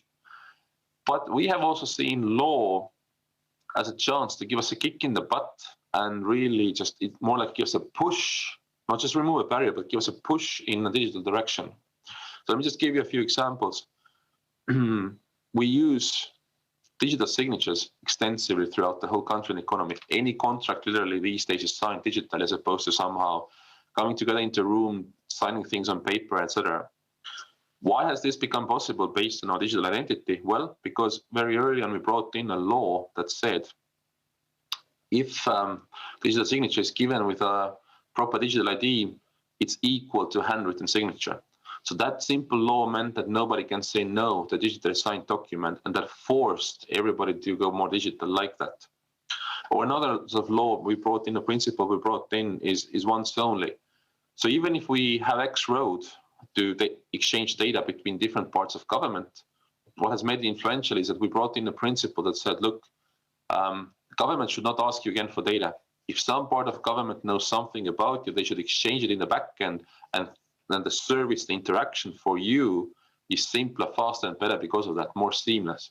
So if you only have to submit only the new data, so to speak, stuff can happen more automatically and sort of, easier for you. So we brought in this once only principle, and that pushed simplification and going seamless in many, many services very fast. So laws can be great barrier, laws are not just barriers, they can be great enablers and push for digital direction in public sector and beyond. So perhaps to end with, digital government is never ready. So technology moves ahead, our users' expectations move ahead. In Estonia, we're working on quite a few directions in the next thing. First of all, technologically speaking, we are very keen on artificial intelligence. So we see that this new wave of technology, even with today's state of art of AI stuff, even the simplest machine learning algorithms can make us so much more efficient again, can take the efficiency challenge, this efficiency goal that we have been having, we can take it to next level again, because we can now rely even more on computers and devices and machines than we could before. So simplest example, we don't have to have people in the courts anymore that type up court proceedings. Your and mine phone can basically do that. So we took that to the court proceedings, and things are faster there now. Many examples of low-hanging fruits, even with today's machine learning abilities, that we can take care of. But the bigger vision behind is that we want to use AI to make interaction with government radically simpler and easier. The simplest way for us to interact is voice, like we're talking now, even over video. And we believe that fundamentally all the interaction will move to virtual assistants that we command with our voice, the Siris, the Google Assistants, whatever's in the world, in your car, fridge, phone, whatever. We want to make our government, the Estonian government, accessible fully through those assistants, whether it's to find information or to provide a service and so forth. So that will be the interface, and that's the sort of network of those AI bots and agents we're building out to really make it so much simpler for us to get things done. But second point we're working on is to make actual services happen more or less automatically and invisible, so that the voice assistant or virtual assistant you can only or have to turn to if you can't get stuff done automatically. So even if in Estonia today, almost, like I said, besides marriage and divorce, anything you can do online, we can even take it to next level. Perhaps many of those interactions we don't need at all. So we are bundling them together around live events. We are making many of those parts happen automatically. And so basically, we just want to reduce the load you have even with digital services. Invisible services is the way to go. To give you a point of example from entrepreneur's life, look, why do governments bother you with all those reports? Well, basically for the reasons that we need to get some data to make sure you're, for example, viable as a business to ensure some compliance. Now, but data is digital, at least if you're a digital company. So why do we bother you to submitting again? If you give us access to your, let's say, your financial records or your ERP, perhaps then let's do it this way. We will never ask you for a report again. We get the data, machines do the number crunching, all the sort of verifications for compliance are done. Your reports are basically automatically submitted. You just go on with your business. So that sort of invisible services is what we want to build out. To end this, first of all, of course, thank you for paying a bit of attention, and sorry to make it like a short talk only. If Estonia's experience is somehow useful for you in your endeavors, then our IT industry is always happy to work to channel the experience and solutions we have built up here. And thanks really for FemCat for exactly this invitation and introduction. Good luck in your digital efforts and take care. Bye. Gracias. Thank you. We had just heard from Estonia, so a great reference into the digital sphere, and we'll continue with the Catalan case. We'll now focus on ourselves, and we'll speak about the data analytics program for healthcare research and innovation, known as PADRIS. Montse Moara is here with us. We're very happy to have her. She is the acting director of the Healthcare Quality and Assessment Agency in Catalonia, AQAS. In 2006, She works on the European Network for Health Technology Assessment, a collaborative initiative of companies from the healthcare sector in Europe. And she has also collaborated in creating online tools to share data. Data are paramount in the field of healthcare. We all know this. They allow us to improve the monitoring of patients and to improve medication itself. Montse Mora will tell us about the PADRIS program and how healthcare data are used here in Catalonia. The floor is yours.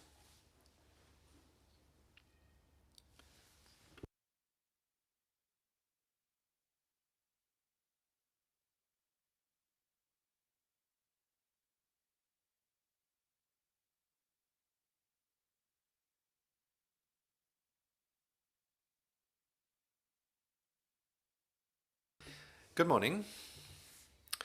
Hello to everyone. First, I would like to thank you for giving me this opportunity to tell you about the PADRIS program for data analytics, which is quite an important tool to improve our healthcare system here in Catalonia. Let me begin.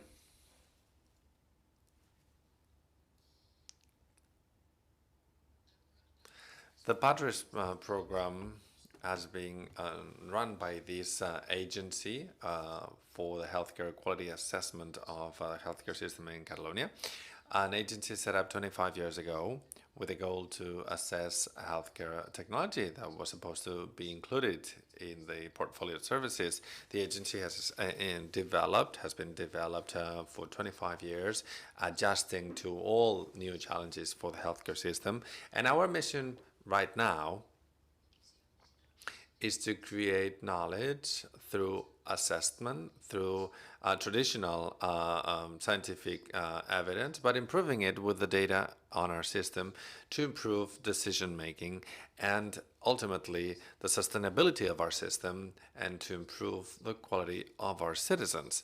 The values, I don't know what's happening here. The values of our agency that define our work are rigor from scientific research, transparency in open data, and to divulge indicators throughout the whole system, commitment, engagement with our challenges, collaboration with different organizations and ministries of the Catalan government, and impartiality, being an objective agency offering recommendations for decision making.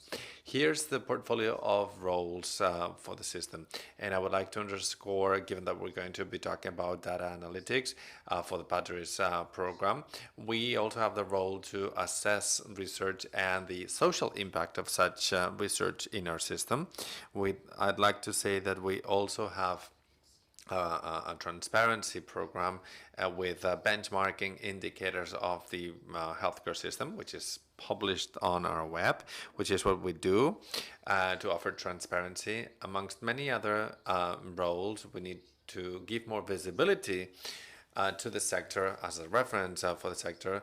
Aquas can help us from that point of view work at the European level and with international projects. PADRIS was first set up in 2016 as a program to facilitate research, assessment and innovation in the healthcare sector by reusing the data in our system that Catalonia generates, pseudo-anonymized, obviously. When we talk about reusing data, we mean that we want to increase this capability to analyze, assess, and make decisions, improving the quality of our healthcare, dynamizing this R&D and I, understanding that these are pseudo-anonymized data. And obviously, Catalonia wants to become an international pioneer in the area of biomedic and health science field. What is PADRIS? Ever since 2016, these are the ethical principles that have guided us: respect for people, solidarity, society, transparency, responsible research, and protecting data. Our goals were to improve the ability to research as well as the healthcare processes and redefine them, and finally, ultimately, people's health. Then we have custodian bodies that allow us to ensure that these ethical principles are fulfilled. We have the governing body of the agency, the board of administration. There are different ethical committees that ensure that when there's a data request at Aquas, all of these principles from the Research Ethical Committee are fulfilled with. There's an advisory committee, a monitoring committee, so a whole structure in place to make this sure.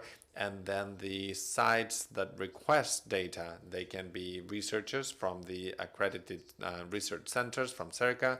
We have the healthcare system agents, the public or not-for-profit research centers, and researchers from all master plans from our government.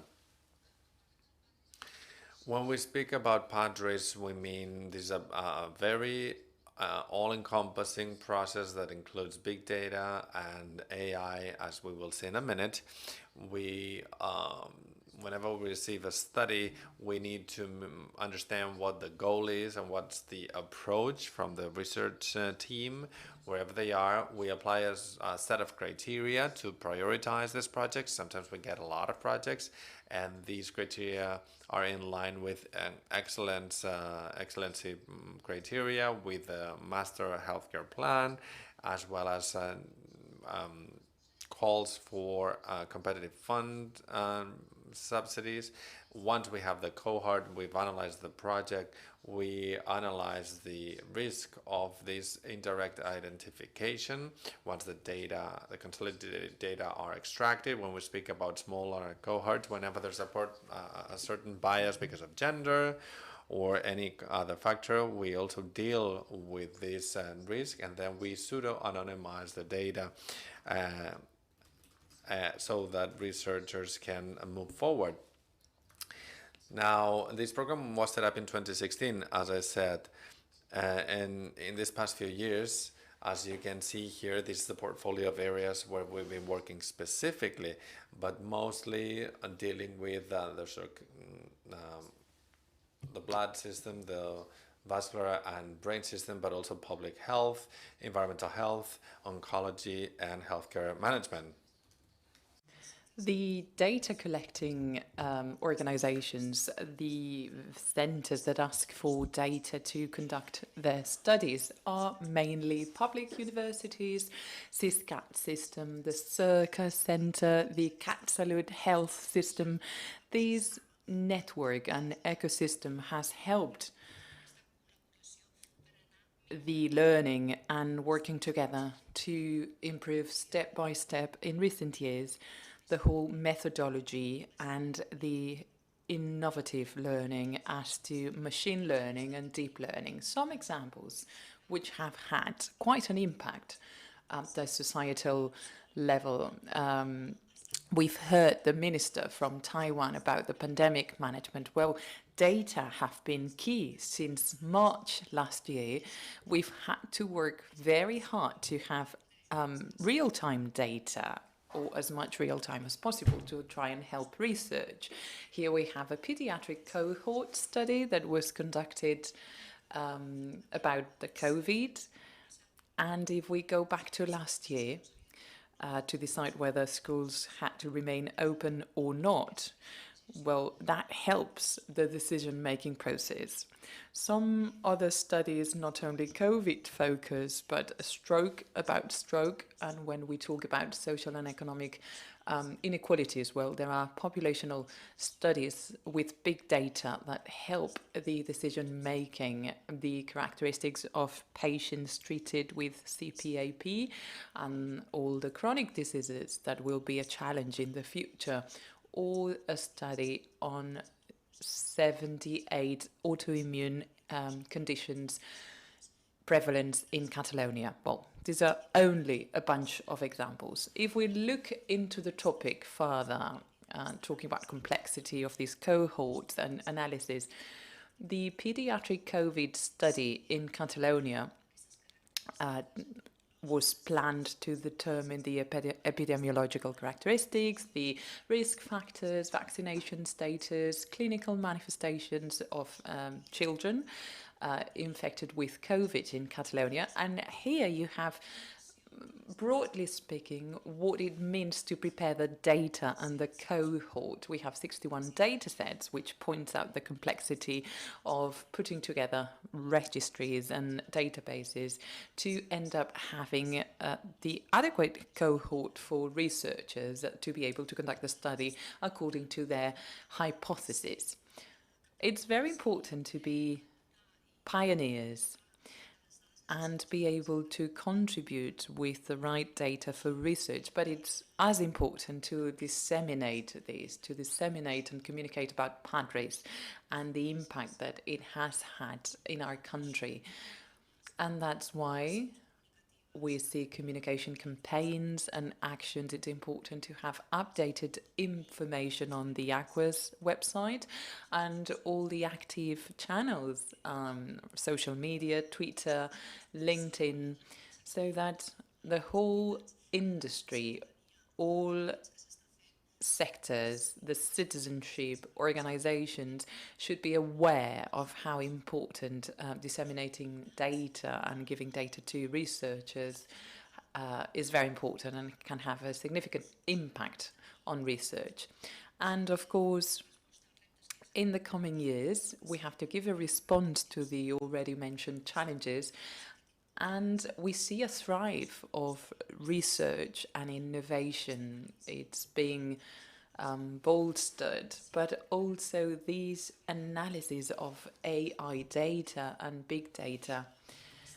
These allows us to develop predictive methods and models to help us in the decision-making process. That was very relevant in the first and second and third wave of the COVID, and what lies ahead in the coming months to reorganize, plan health systems. That's key for planners when they ask for data from us to plan, for example, mental health.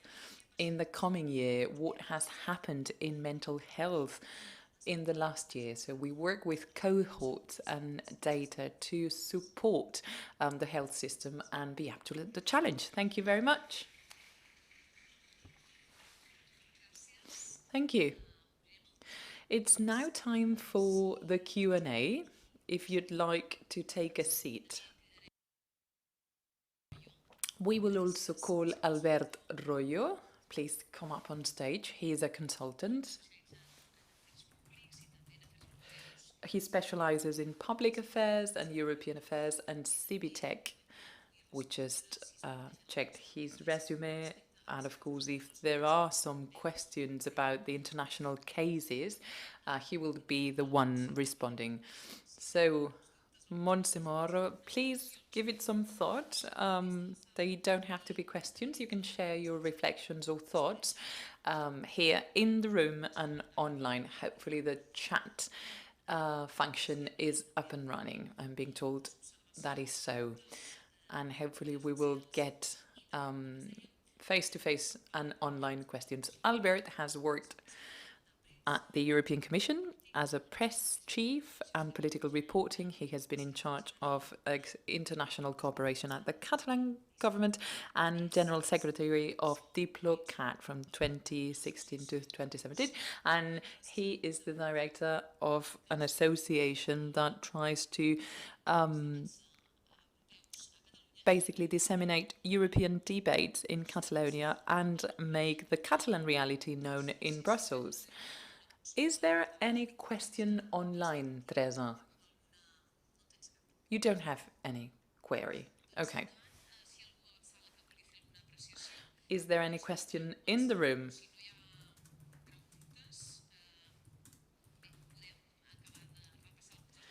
If there are no questions, maybe we can go back to some of the concepts that have been brought up in the presentations and connect them to the Catalan and Spanish reality at a health level.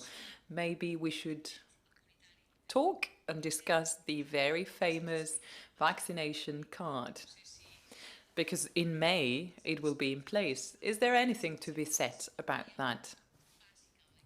Because it's key in health matters to manage big data This is very appealing. So this is current affairs. We really need to discuss this topic. In May, we will have this vaccination passport. Is there anything you would like to say about it? I really liked the presentation from Taiwan and how they've been tackling these issues in order to achieve that 94% amongst their population. They therefore accepted and complemented the system and are very happy about the fact that the decision that the government made. This could be one of those best practices that could be escalated, because these are successful examples and citizens have backed it up. I agree 100%.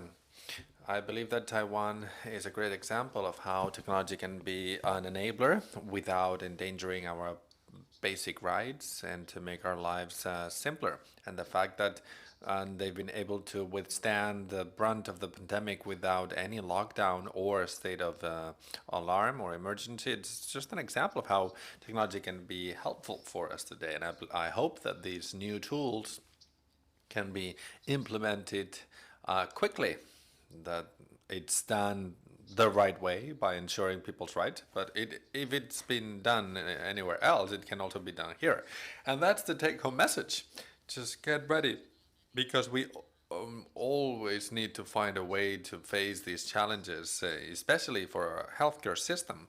We are at an important crossroads in history, and we also need to seize those opportunities and ensure no attack on cybersecurity is carried out, because that's basic in order to instill trust among citizens and to be able to use this information massively.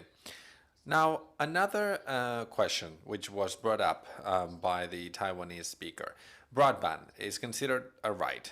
Is that the case? Well, I think that broadband today is part of what we could call the basic digital rights of our citizens, to have access to this kind of tools, and therefore to the web, the right conditions and the right circumstances. And I believe that's the case. It should be part of a new code of rights and duties of all citizens.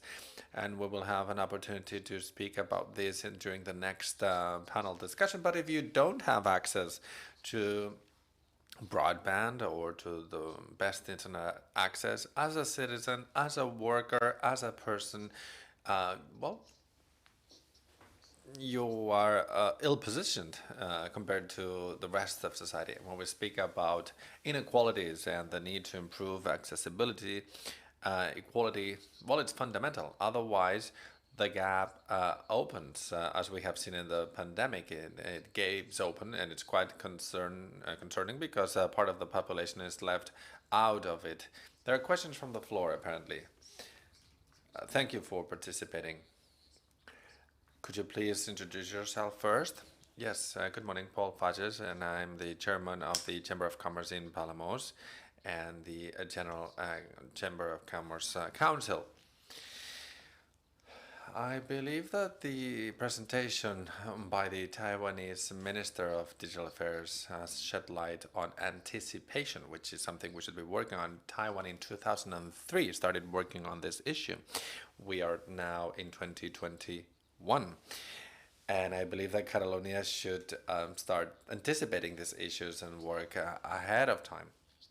Now, from the tourism point of view, healthcare management, when we are just 2 days shy of celebrating our first anniversary of the first lockdown here in Catalonia, it is the right moment to be critical about ourselves and what should have been done differently. This healthcare and economic and social management, we're talking about data. How are we using those data to fine-tune these decisions that are necessary to work in a different manner with the different options, choices, possibilities for a lockdown, how to manage a pandemic? What have we learned after this first year when we are about to have a new government, a new parliament? What are we going to do in the future as well? In just 3 months, summer will be here. We will have the new tourist season. What are we going to do? right before St. John's Day, are we going to start giving solutions when it's when summer's about around the corner for this particular industry? Thank you. Well, we just heard some opinions now on the table. Would you like to add anything? Yes, I would like to say something about the first point you made. It is important to anticipate, however, it is important to remember that in Taiwan, they had that experience in 2003 because they already went through a pandemic, that of SARS. So that's when they had to react quickly to develop many of the tools that they presented today. And obviously, people spoke about a pandemic, could be SARS, Ebola, or any other. But indeed, we have data that could have been helpful. The minister herself acknowledged this. We started working intensely on this when SARS came out. So she's saying, try to do the same. Don't stumble upon the same obstacle twice. These kind of pandemics can happen again. Now, a couple of points regarding learning. Well, if we are not able to, thanks to everything we've learned throughout this year, anticipate to upcoming challenges, well, it's something that will be with no solution. We will have to keep working on it. And regarding experiences and how scalable these examples that we heard of are, I get the feeling that we don't quite grasp the opportunity to escalate them and to foresee these scenarios. If this has happened anywhere else in the world, why shouldn't we learn from them as well? There was something that struck my attention. I'm not sure if everyone will agree that when, as the Taiwanese speaker was saying, trying to control lockdown so that citizens became more and more aware that they could fall into a trap very easily if they misbehaved.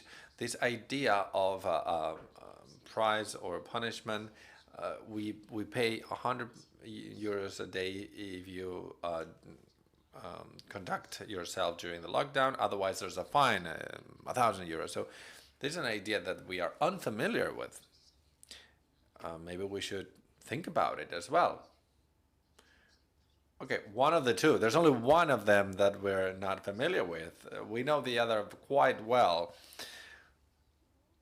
I believe that the culture is key here.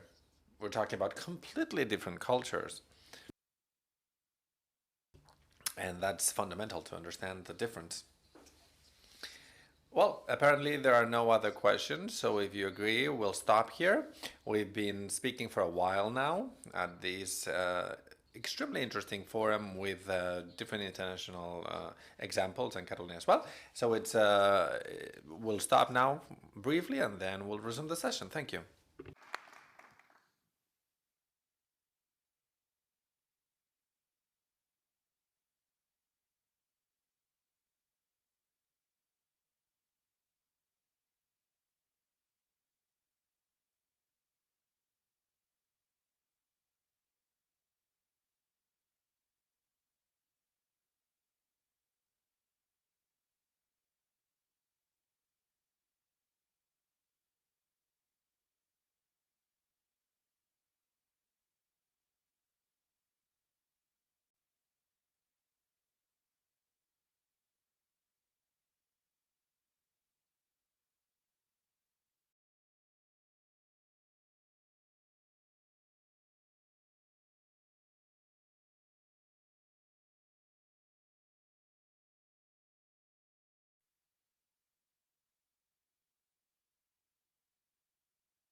Espera, que se m'ha liat la mascareta. Ai, vale.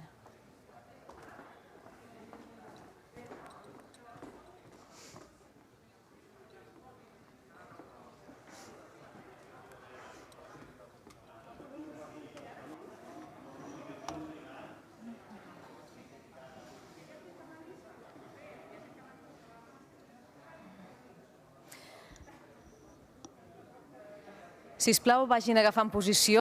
Could you take your seats? We will resume briefly with the second panel of the morning.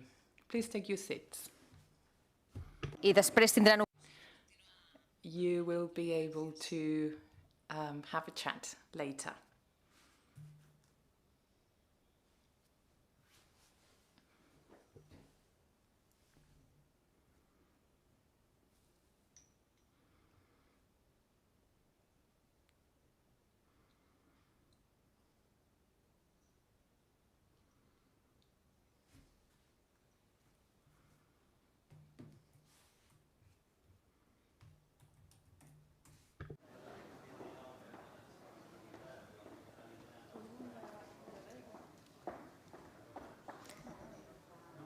Si s'acaben de col·locar, començarem...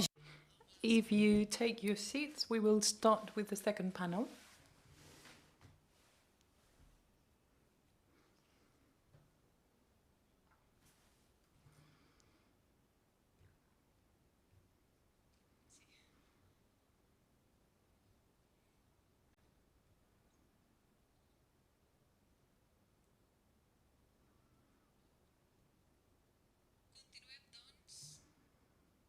Okay, so let's resume the session. This is the second panel of the morning about rights and digital rights and responsibilities.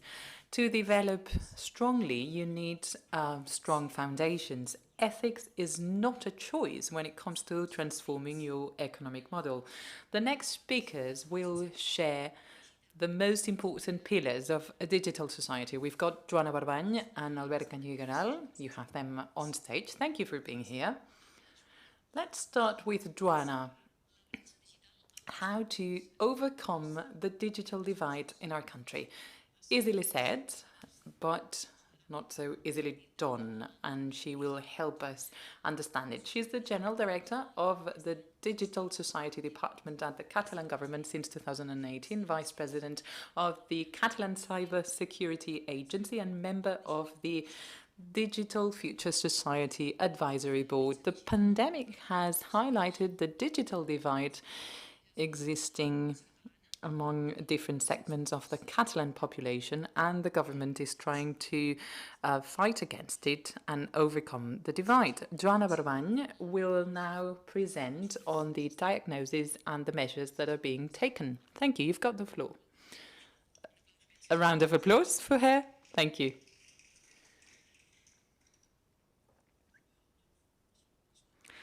Let me set my timer. Thank you very much. Thanks for the invitation. I couldn't wait to present in front of an audience. We've been locked, well, not locked down, but at home for a year in which we've realized that technology will be and is being an element of inequality. It is said that this year we have skipped 7 years of the regular development in terms of internet consumption. So what would have taken us 7 years, we've done it in 1 year. This is like the student syndrome. You just study the day before your exam. You know you have to do it, but, well, unless there's a pandemic looming over you and forcing you to use technology, you don't do it.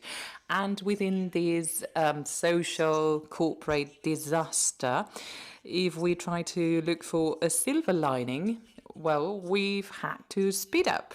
And as citizens, we've had to digitize individually, collectively, and in the workspace. So, faced with this situation, well, before the pandemic, we commissioned a study to KPMG that was finished 3 months ago with a diagnosis. So we wanted them to analyze how the digital divide was in Catalonia, because we were working with social organizations, and they told us that education and housing were not the main elements of inequality anymore. Today, the fact that you cannot go back to the social world or the labor world, we're talking about vulnerable groups here, the fact that you're not digitally equipped means that you cannot be integrated in these different spheres. To date, you had to have a housing, a postal address to get the notifications from the municipality, the school, etc. And today you need an email address. Many people do not know how to set up an account. So far, housing was the most relevant element of inequality. But today, working with the San Juan de Déu Foundation, we're running a pilot with them. And the fact that you don't have a digital capacity or competence means that you lag behind. So we analyze 3 kinds of divides: the access divide, the possibility to access technology; the use divide, which is the kind of use that we give to technology and the internet; and the knowledge divide. The study has been posted. These are only the highlights of the study, to be able to deliver this in 15 minutes, but these are the main conclusions. At a territorial level, Catalonia, thanks to the work done by the secretary who is here, Catalonia is very well connected compared to other European territories. Catalonia ranks high. It's true that we've got some areas like Terres de l'Ebre, basically, in which the access to optical fiber is lower, but everyone has a smartphone. Laptops are a different story. So despite having broad coverage of optical fiber, there are some gaps. Depending on the income, this is the second graph I'm talking about, the lower the income on the left, the less laptops that we have. But the smartphone is not connected to the income level. So the social and demographical situations and social economic situations are key when it comes to accessing the internet. And finally, and very interesting, the last graph, reasons behind not having access to the internet. There are economic reasons, but then some people say they don't need access to the net. And yes, they do. The public sector has to insist on this. You have to be connected, otherwise you lag behind. There's a cost issue, and of course, if we are lucky enough to be in government again, we will work on this with social bonds. Let's see if we can put them in place to help the citizens to have this physical equipment.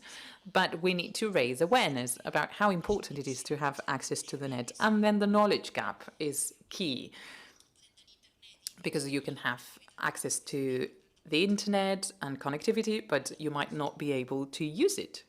You might not know how to use it. As for the use divide or gap, you've got a couple of graphs here, depending on the social and economic data and the gender data. Well, this is no news at all. The lower the education level and the lower the income, the higher the divide, or the bigger the divide. And as for women, well, this is a recurring topic lately, but among women, the lower the education, the broader the divide. So we have to keep working on the gender gap. Recently, it's been published that the pandemic has meant for women that they have lagged more behind. We have the Donut Plan that intends for women and men to be trained. As for used services, depending on the education level, it's important to see that the highest inequality is seen in the email use. Also, we're talking about higher upgrades here. But as for social media, there's no inequality. It's a cultural topic. If you have a smartphone and you use WhatsApp, you can also use it on a tablet. And depending on the income level, well, as you see on screen, the divide is smaller regarding relational issues, and broader in terms of technology services. This has all to do with capacity building and training. And as for the knowledge gap, and that's what we are prioritizing, because you might have optical fiber and give away tablets, etc. But of course, you need to know how to use it. There's no novelty here either. There's an age issue. The younger, the more able. As for gender, the lower your education level, the lesser the abilities. Nationality, this is very patchy. We've got people who come to work in Catalonia, we're talking about highly trained and educated people, but then we've got a segment of migrants that have to be prioritized. There are no news, really. I encourage you to check the full study. You will see very interesting conclusions drawn. And that's why the Catalan government decided to work on an action plan on focusing on these 4 pillars: digital governance, secondly, infrastructures, digital capacity building, and communication and support. Digital governance. We need to identify what's going on to make decisions. We cannot make policies without data. So we need a series of players and organizations that understand what the digital divide is and analyze it. So we need to define what we want to set out to do. We've got different projects, but it's about setting up a consortium, or whatever we want to call it, of players focusing on this. Then infrastructures and accessibility. As I said, access in terms of connectivity, infrastructure, network, and also access to ICT resources. All citizens must have access to them. As for digital capacity building and competitiveness, we focus on people. We want to build capacity in everyone, and also corporations. Of course, the digital transformation has meant that companies now have the right ecosystem to work. So we have to couple both. And then talent. What do we need? What do companies need? What are we training? What capacities are we building? And finally, support and communication. The Catalan citizens cannot believe that internet is not necessary. It's the main lever in the 21st century. If you want to be connected and you want to keep living like that, you need to be connected. So we need to develop campaigns from the public and private sector about this. This has to be done through communication campaigns, and we have to support people in this growth. And finally, last 5 minutes, 4 actions that are being promoted by my department. The Catalan Charter on Digital Rights and Responsibilities. Simona will tell you more about it. They have worked together with Albert. We have the universal access to the net, mandatory digital capacity building and training, the obligation to innovate and disseminate knowledge. So this is the basics. It would be the basics of the digital rights in Catalonia. And here, this is something I repeat every time I deliver a speech. In 15 days, we will publish support a scholarship or a grant for women to become entrepreneurs.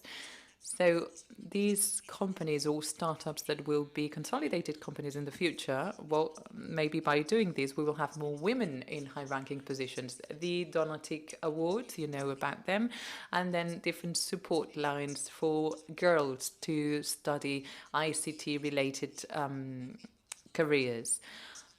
You know that there are very few women in this sector, and women have lower salaries, etc. ACTIC, it's the digital competencies certification of the Catalan government. The new decree has been passed. Basically, it's at the same level of the Digicom, which is the European certification.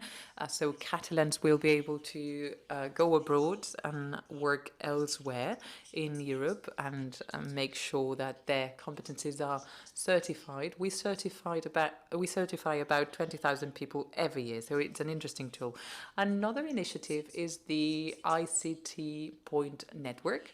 We've got about 325 or 300 points throughout Catalonia. We've got people who train others. We give them material, we help them to be trained. It's an interesting way to reach out to Móra d'Ebre, up to the Val d'Aran, and up to the northern part of Catalonia. And finally, last but not least, since you come from the corporate sector, we've got the digital talent, Barcelona Digital Talent. We work with the Barcelona Digital Capital. We work on talent retention and development. Of course, we have to develop it here, but keep it here.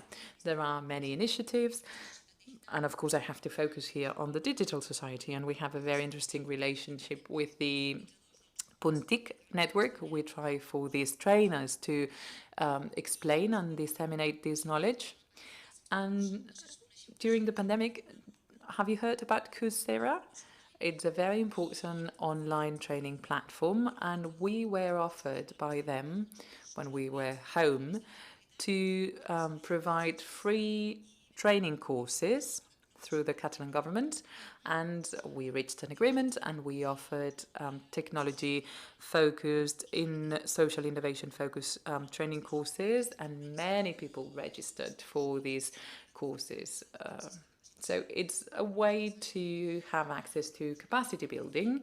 It's a different way of learning, but for specific sectors it can be very useful. This is once again what I said, and should you have any question, I'm at your entire disposal to respond. And the divide is one of the levers that have to be worked on, otherwise we will be lagging behind. So if I don't see you anymore, this is one of my last events. It's been a pleasure to work in my capacity. Digitization and technology are keys for the country, and from other positions I will keep working on this matter. Thank you, Joanna. Thank you very much. Can you hear me? We will hand it over to Albert Canyigaral shortly. The third speaker is Simona Levy. She was not introduced at the beginning because she will speak online, and she will supplement this very interesting panel on digital rights and responsibilities that has been opened by Joanna. The future of labour in the post-pandemic world. Albert Canyigaral, who's a consultant and disseminator. He is also a consultant to the Inter-American Development Bank, an expert in the future of labour. Are we working as we used to work a year ago? Well, we all know that's not the case. We've all been familiarized with Zoom calls, video conferences.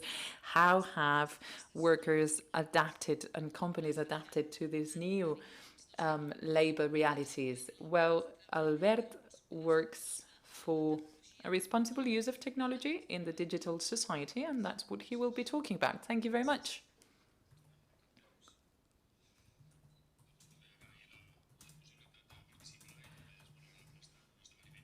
Thank you very much. It's a pleasure to take part in a hybrid event.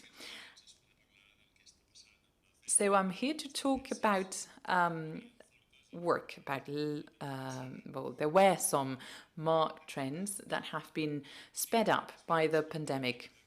I will share some general topics. I don't know if you are a father or a mother. What do you think this father is asking his daughter?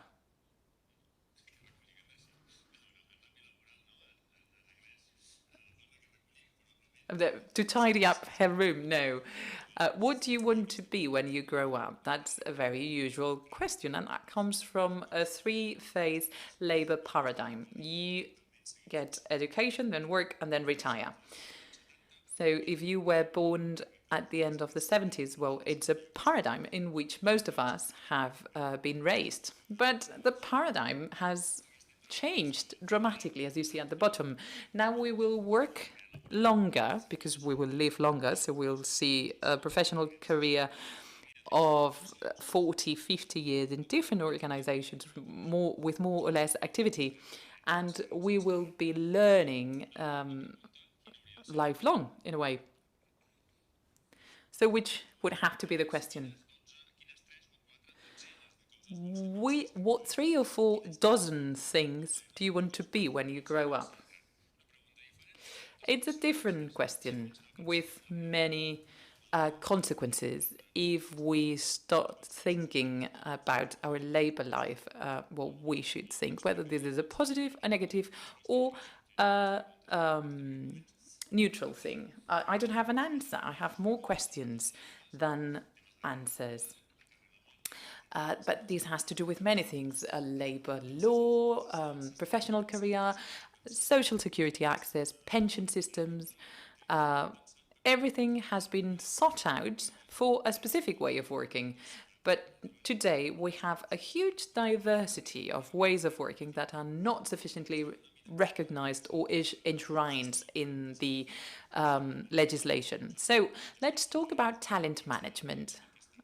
This is just a tiny part of what's going on. Well, first of all, this is terra incognita.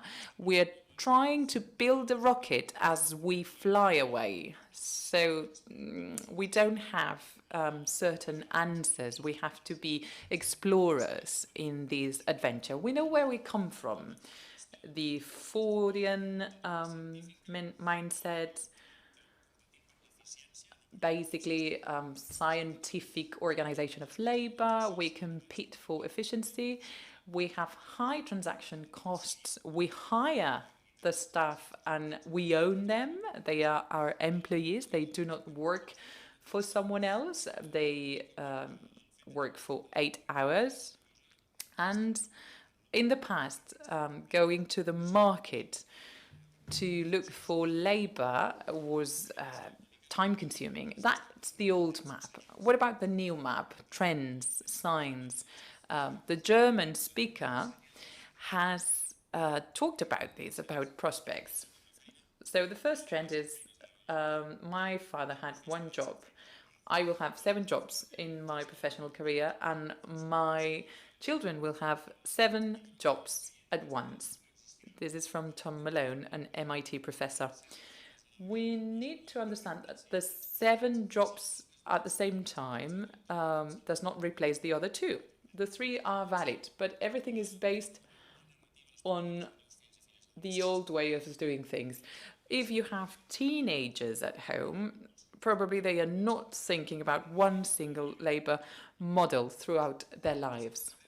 The second trend, and this has to do with the digital sphere, digital platforms. You will find Glovo here, but not everything is Glovo. Digital platforms organize markets. Wallapop organizes the second-hand market, Airbnb the tourism market, and then there are talent platform managers. And they are spectacular managers to organize markets. My father had only 1 job in his professional career. Of course, that has changed, and now I have 7 jobs every year. Even if I'm a corporation or I'm a talent, the market has to be organized efficiently. So digital platforms as market organizers will increase. I will give you some brief examples. The Match Mode Barcelona platform. These are fashion freelancers, boys 1, 2, 3, Colombian, throughout the world, basically actors, voice actors. I have a friend who is registered here. She has her own website and she also gets assignments through this platform. Field engineers, wherever, whenever. Data scientists talking about AI. The scarce talent that was mentioned by the first speaker can be found on this platform. So the platform economy doesn't mean that everything is Uber. Of course, it has impacts, the fact that you manage talent through algorithms, automations, algorithms. There's an issue of rights. Simona will deal with that. So we've been working on this in the Catalan Charter. It's important to know that the digitization of the market poses new challenges, but not everything is Uber or Glovo. So it's important to have that, or to bear this in mind. So we need to understand that in the current situation, as Esko Kilpi, the sociologist, says, it is now more expensive to internalize than to link a network. So in the past, the transaction cost, when I needed a talent, I had to look for it, hire it, train it. But if I need a designer, I don't need to hire that person as permanent staff of my organization. So that changes the nature of organizations. There's a paper entitled The Nature of Organizations 70 Years Later. This is by Coase, and this has changed because transaction costs have been lowered. We organize differently because it costs less. So in the business world, a lot of literature, the end of jobs, the rise of on-demand workers and agile corporations, MIT, all pointing in the same direction, a hybrid labor with a mix of in-house and external talent. And here another comic. Meet the rest of the team. Todd's an employee, Sally is a freelancer, Ed is a contractor, Regina is a gig worker, and Benny just does this as a hobby. So the first question from father to daughter has already changed, and the way in which we work for an organization will change too, and organizations have to think about accommodating all of this. So 2021, labor fragmentation, the platform economy, and hybrid teams and hybrid talent. So the speed and the scale, well, there are some question marks there. I met Erica Tia in London some years ago, and her position is external workforce management at Novartis. She said 50% in-house and 50% external employees. And they look for talent in ex-employees, people who are familiar with the company, with the sector, with the reputation. So the offboarding is very important to keep the link with these people. People who ranked second in the job interview, the silver medalist. So people who were very talented but were not hired. Then external talents with whom we work periodically, designers, etc. And this can be done through platforms so that you're connected with a nearly universal open ecosystem. So you need to have a strategy, because the alternative is to ignore everything, to bury your head in the sand. That's cheap. It will work in the short term, but not very advisable. These American consultant, Paul Festies, says not having a talent strategy as we start 2021 is like mixing the internet trend in the 90s or the mobile revolution in 2010s. So the digital is changing the structure and management of our labor. And of course, without people, we cannot do anything. We will not have an organization.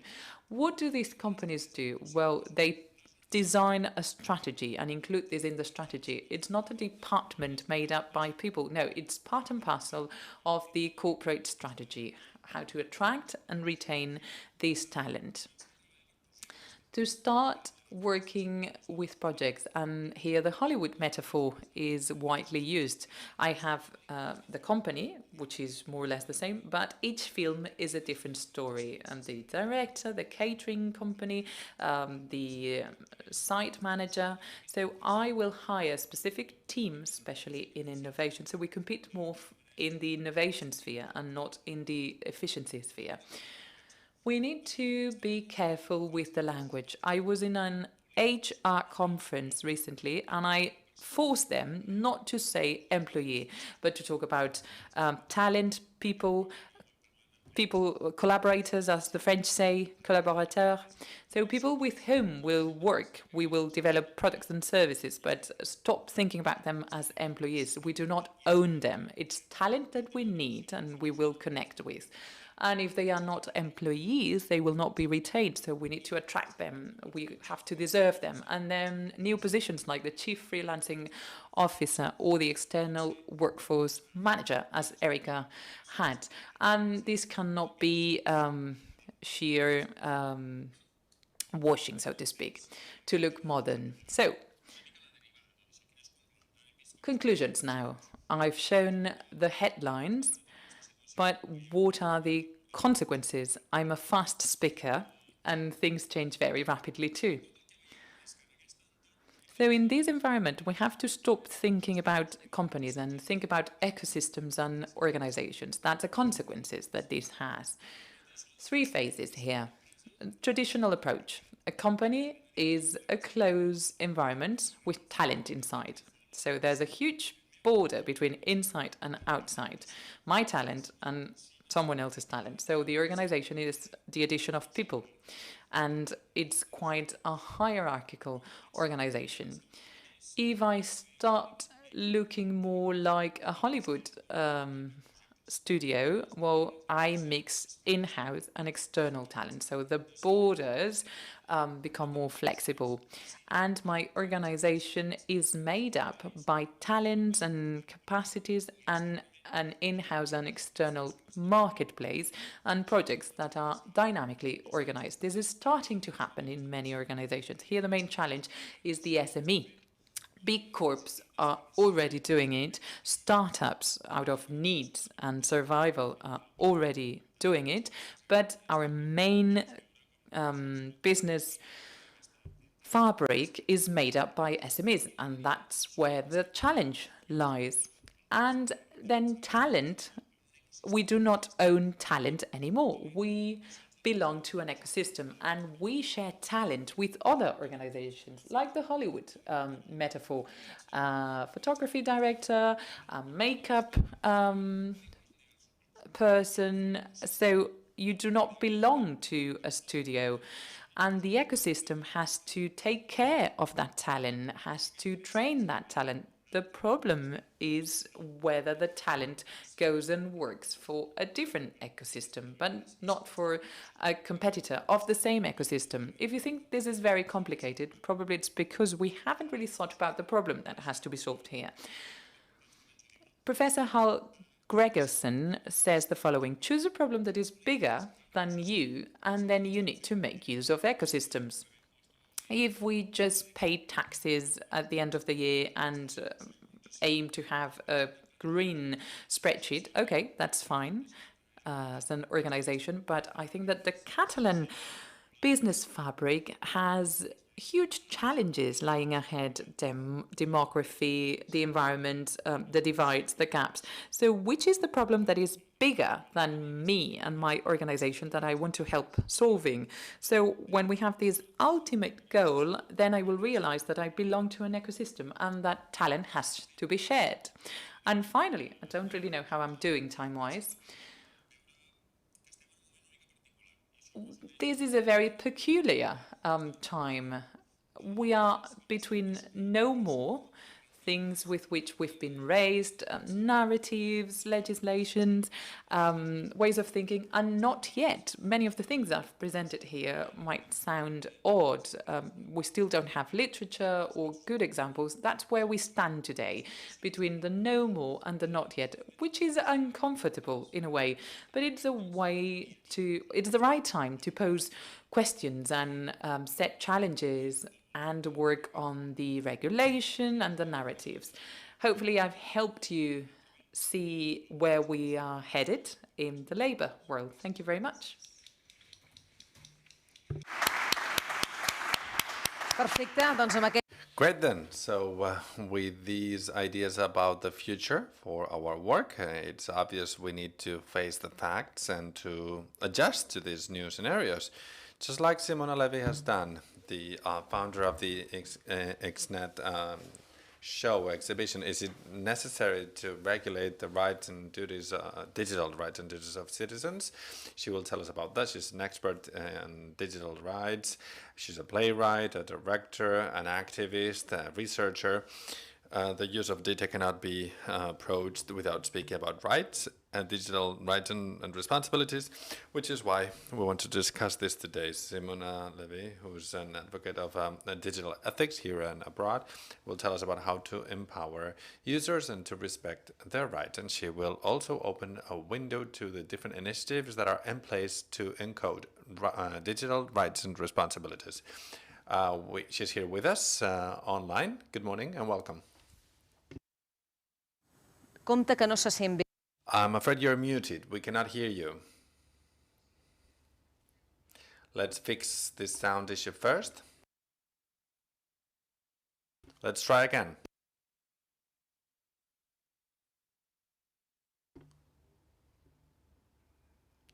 Okay, it's working now.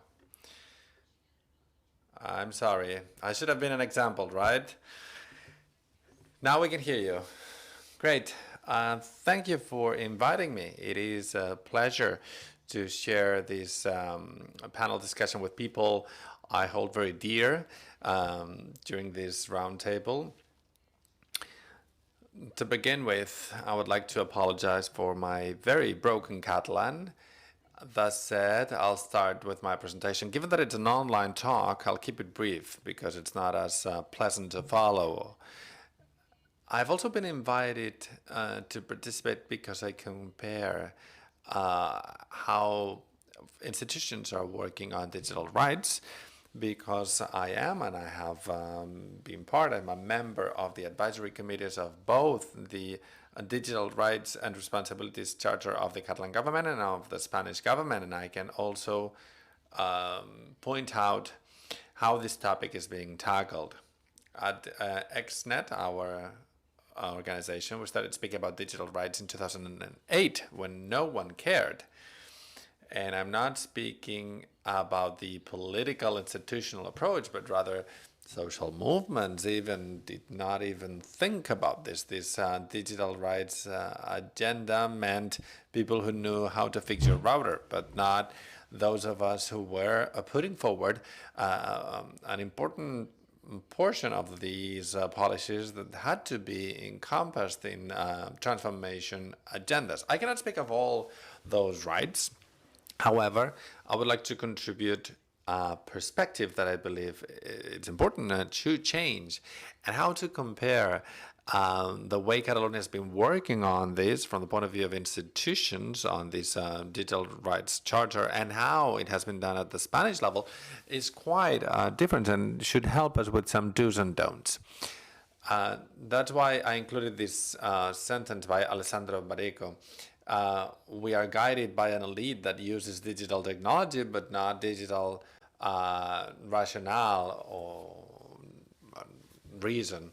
In Catalonia, this idea of digital rights as part of the charter was done in a very digital fashion, so in a distributed fashion with a distributed leadership. It's not horizontal, not vertical, but rather applying a dynamic that is inherent to the internet.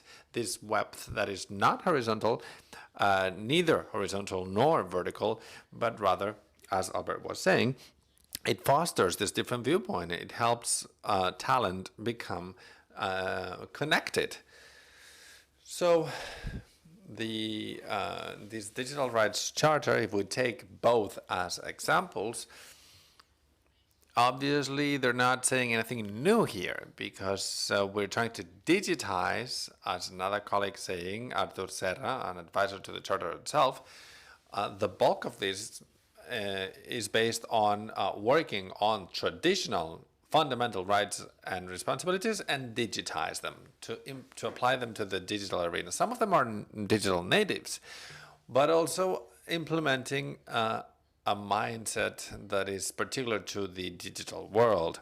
So in order to explain this, the other charter we're working on, and I'm concerned about this, reproduces the traditional actions in the digital world, which means to apply a small layer of machines, of apps. It's a trite idea of what the digital means on a structure, as it was being said, that is no longer valid, that has fallen out of validity. So the rights themselves, we already know. They're the same from time immemorial, but there's a different way of applying them. And I believe that in order to understand what I mean, we could use the title of this slide, which is Democratic Digitization Based on Design and by Default. These are not my words. This is a new paradigm, a new way to approach regulation that comes from the European General Data Protection and Regulation. We're all familiar with it, even non-experts, because it's a European regulation that forced us to change the way we acted over the internet a couple years ago, how we sent our emails and the need to accept pop-up cookies all the time so that we could ensure access to different services. And what do I mean when I say design-based and by default? Well, this links up to my second point, which is the internet as a state of exception, which is the main difference with a new way to think about this kind of regulation as opposed to what was being done before. What is not allowed, and we know, which is to curtail freedom of expression or to prevent the right to going on a strike, things that have been done in the physical world. Obviously, we cannot just skip them all together in the digital sphere just because it's digital. So, from an institutional point of view, another way to approach the internet has been to treat it as something that did not belong to our lives, which is why no one even thinks about, shutting down a physical office without a court order, but they do so with a website. So with an administrative procedure without the proper takedown notice. It is an organization, a legal one, unless proven otherwise, and they are using their rights to get assembled and to speak publicly. So what this European law establishes, this European General Data Protection and Regulation, is a way to approach legislation differently. We need to imagine that everything we regulate regarding the digital world has to be done by respecting rights by default and by design. So let me explain this. We shouldn't say exactly that, we shouldn't state that we don't want our data traced when we use a browser or when we're using the internet, but rather by default, they should not trace us. And only if we want to be traced, because we want to be sent a specific advertising, because they're close to our tastes, we will ask. It has to be an opt-in possibility. I want you to trace all my tastes in terms of shoes, for instance. That's what we mean by design and by default. So when we speak about how to change protocols and legislations in order to adjust all of them to the current reality that the digital world is bringing with, we need to understand this from the point of view of human rights and how they're respected in this field by design and by default. So I would like this to be respected in the digital sphere, but as you can see, we can also apply this to the non-digital world. It would be best for rights to be respected by design and by default. Now, the second point I'd like to make, as you can follow on this outline, is a completely different issue. Usually, these kind of narratives, we can speak about the mainstream narrative, the mass media, etc. They move between technophobia, which is quite prevalent, to the dangers of the internet. And that's where they're situated, as well as technological solutions. So it's either a danger or the solution for everything else. So from a narrative point of view, it brings us back to a time of another great invention of humankind, from the point of view of information technologies, which was the printing press. And now, in a way, we're going through the same kind of schizophrenia. Everything that the internet does is the devil, it's quite dangerous, somebody has to watch over this. Or, on the other end, this will be the panacea. If I have a great Google tool, I will be able to solve all the problems I have in my life, even human problems that no technology can solve. And this is not an anecdote. It is just a way to illustrate how institutions deal with the digital sphere, which is particularly dangerous. We at XNet are working on this, and we can see this even in the Catalan government. There's a big difference. We are working with digitization of schools because a group of parents became really concerned because the alternative to digitize the way their children studied was either Google either signed an authorization or nothing. There was no other way. By granting permission, you don't have any other alternative, so it's defective in itself, and it's quite a responsibility. There are other alternatives out there. However, if we believe that solutions are not political, they're not a kind of design that we should all as a society agree upon and to decide how we want to become more digital, obviously there are companies that, lawfully so, occupy those spaces that we are relinquishing in terms of digitization. So they're not the ultimate solution, but rather to have a design that's a mixture between thinking about technology to solve our issues, but with a digital mind. And I insist again, it has to be distributed in a collaborative fashion among different leadership, talent-based leadership nodes. I'm talking about institutional talent, civil society, companies. We are on the internet as a distributed network, and that provides us with a model. It's a distributed collaboration model with a leadership that is based on talent. And I'll finish with my last item here on the outline. I speak about the benefits of de-intermediation. What I mean by this is that we need to benefit from that internet structure. The internet is offering us a governance model that we need to know how to apply. Some institutions are already implementing it.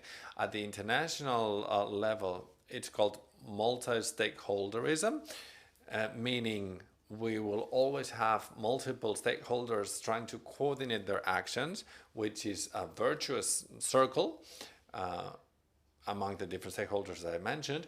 And this is something that the internet allows us to do, because in the past, for instance, we couldn't, all of us, attend a parliamentary plenary session, for instance, whereas now we can. The intermediation of political parties and the institutions was necessary because we could not all be present in our parliament, and now we can, which is a positive thing in terms of ensuring transparency, democracy, but also to improve the engagement of our citizens, their responsibility as civil society. We should not only obey, we should also get engaged. And this is just one example, but we can find similar examples in terms of information and so on and so forth. So the internet provides us with the possibility that we had been requesting for a very long time, which was to be able to work in a de intermediated fashion. With no mediation, there's no monopoly of just a handful of mediators, but there's a cooperation amongst different stakeholders.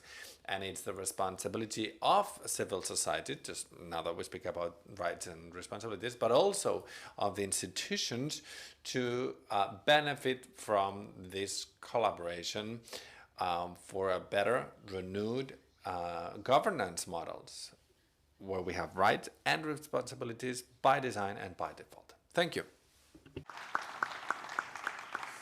Moltes gràcies. Thank you. Don't go away. There might be a question for you later from our audience or online as well. So the floor is open in case you want to ask anything over here. If you could bring the mic over. Thank you. Simona Levy was saying we need to benefit from the internet, and with this sentence, something that will retain. Let's see exactly what this question is all about. Good morning. My name is Nuria Valls. I'm from the Splai Foundation. I work from the tertiary sector. Thank you. I learned a great deal today.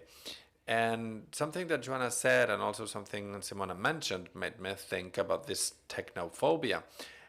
And all these people who believe in many sectors that the internet is not necessary, or that we should be reluctant to use it. We work with many young people, and this is a thought that you can observe also amongst the youth.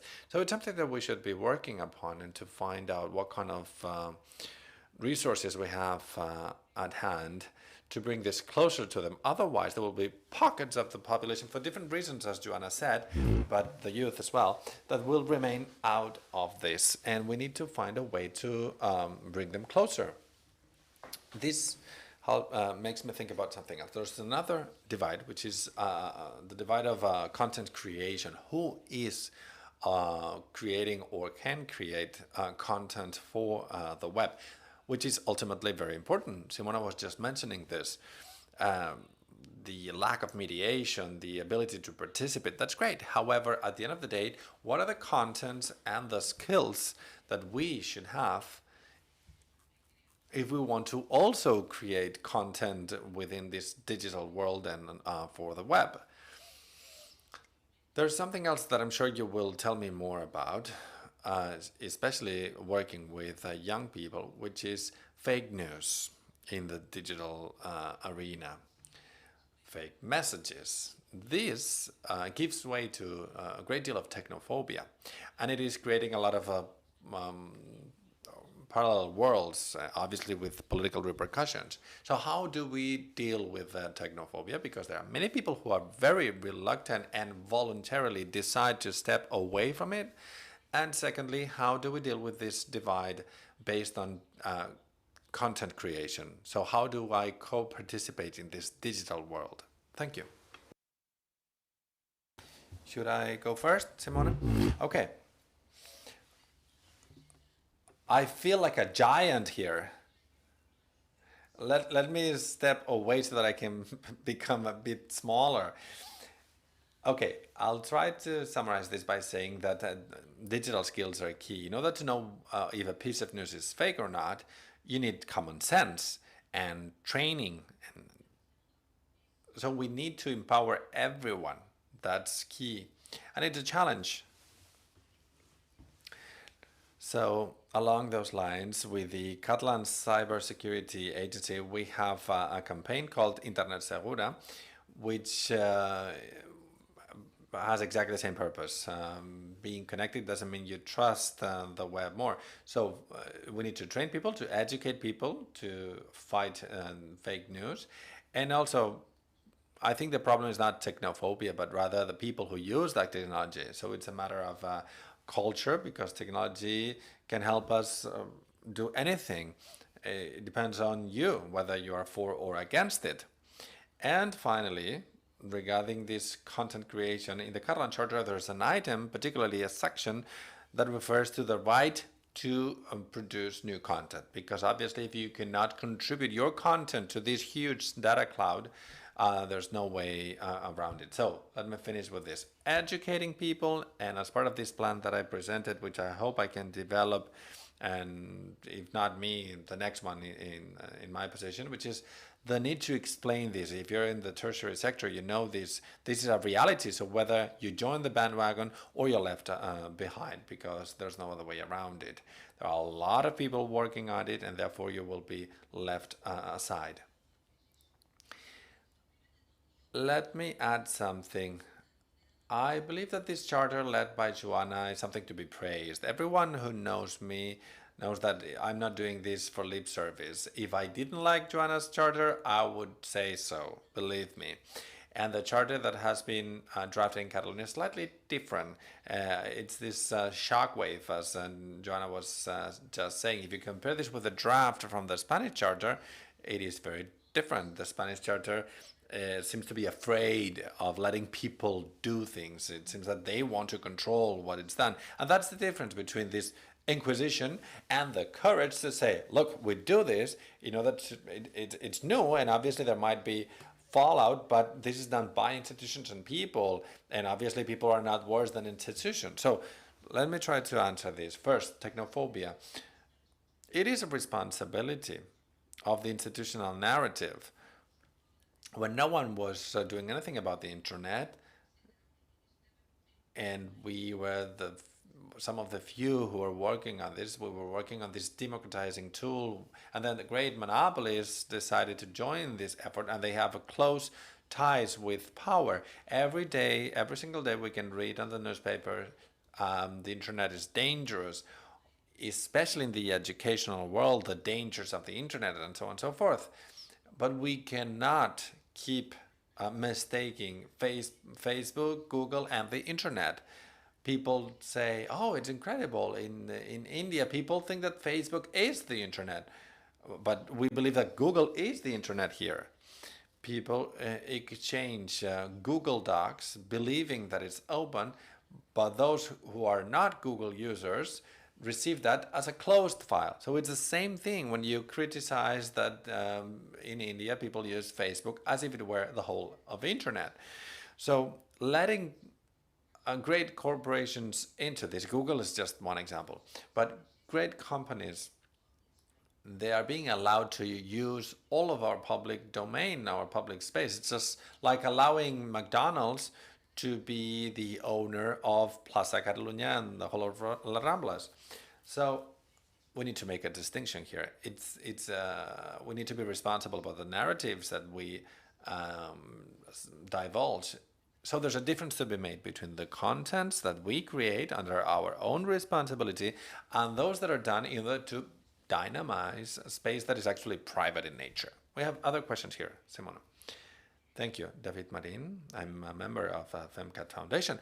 Obviously, it is extremely important to reduce and to solve this digital divide, because I'm sure that you'll agree with me that in order to become more efficient and effective as the public administration, the Estonian case is spectacular. The speaker was telling us that only two things had to be done on site, which is to get married and to get divorced. And a year ago was to buy an apartment, which means that now they solved it. And they only have these two things left.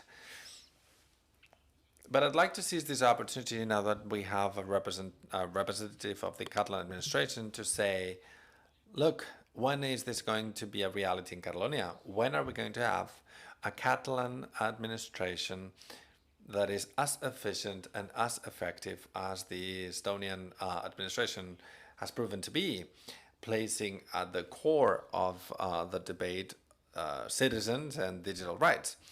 So asking when is this going to happen probably is a very difficult one. So I'm going to ask you two follow-up questions. Is the administration working on this? Is there a digital plan that's conducive to this situation? And what are the steps being taken by the government to come closer to that goal that we would all like to see here as well? Okay, shorter answers, please, because there are many people who want to ask questions. I can speed up if necessary. Our regional minister had this great foresight. It's called Digital and Public Administration Ministry. So it's under the same person. We have a DG in charge of transparency and digital transformation of the administration itself, which is working on that particular thing. I cannot tell you when, but we're working on it. In December, there were different decrees adopted about paperless administration, data governance, etc. Several things are implemented, but we need to unlearn. Estonia is great. I've been there a couple of times, and it's heaven. You need to go there every year because they keep evolving. But they're lucky enough to come from, obviously, something very unfortunate, which was to start from scratch. But this is not our case. I don't know when, the sooner the better, but having a department that deals with the public sector and the digital transformation as part of the same area is quite important. And from a political point of view, it's a priority. Great. Any other question? Yes, over there. Do you have the mic? Can you hear me? Hello, David Ferrer from the Catalan government. I have a question for Albert regarding this presentation of the different organizations are becoming more and more liquid. How do you think that these organizations will face the challenge of managing intellectual property, or the kind of professions that are linked to IP, such as Novartis from the pharma industry?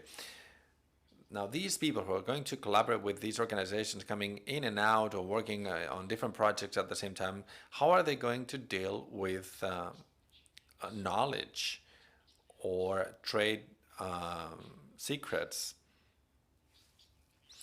so that there's no contamination?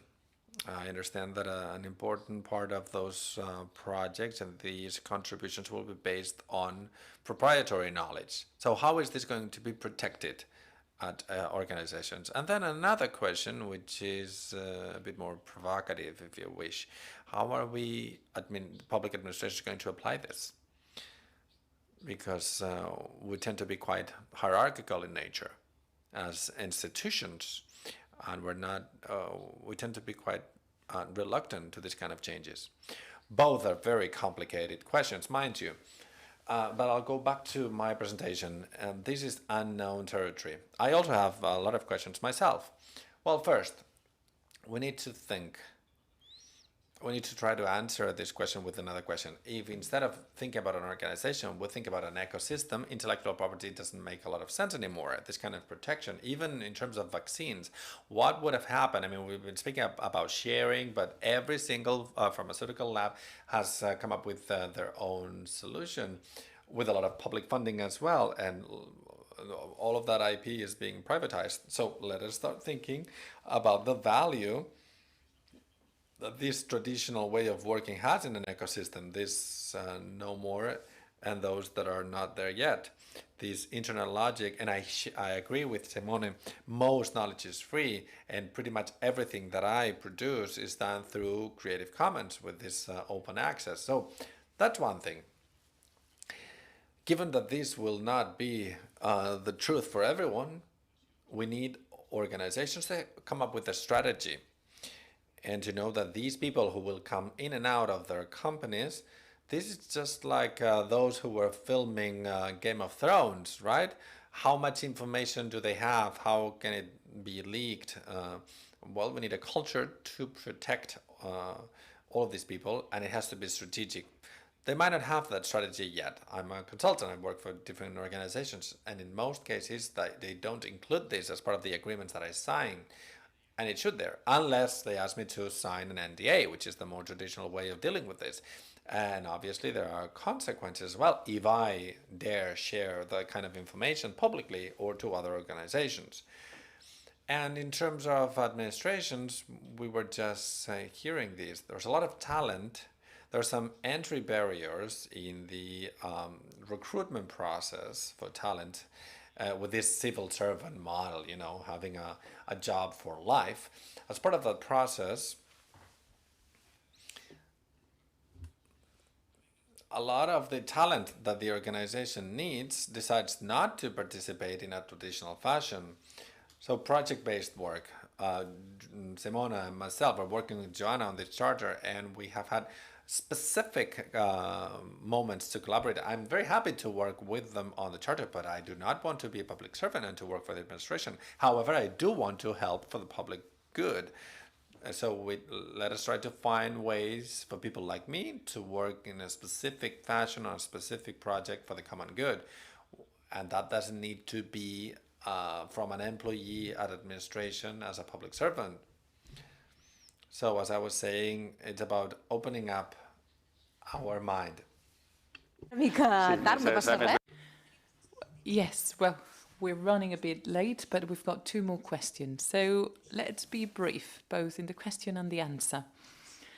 Okay. Good morning. I'm from the Mobile Foundation. Congratulations to the 3 of you who work with Digital Future Society. Today, the new bill about the riders has been published, and there's a whole discussion and debate about the platform economy, not only these blue-collar jobs, but flexibility has been brought up. I'd like to know your opinion about this, because over the break we had a chat with Albert about this. Do you think it's the right framework or it's been rushed? Albert is the boss for this question. Over to you. It's up to you. Well, to me, the first challenge is this binary issue.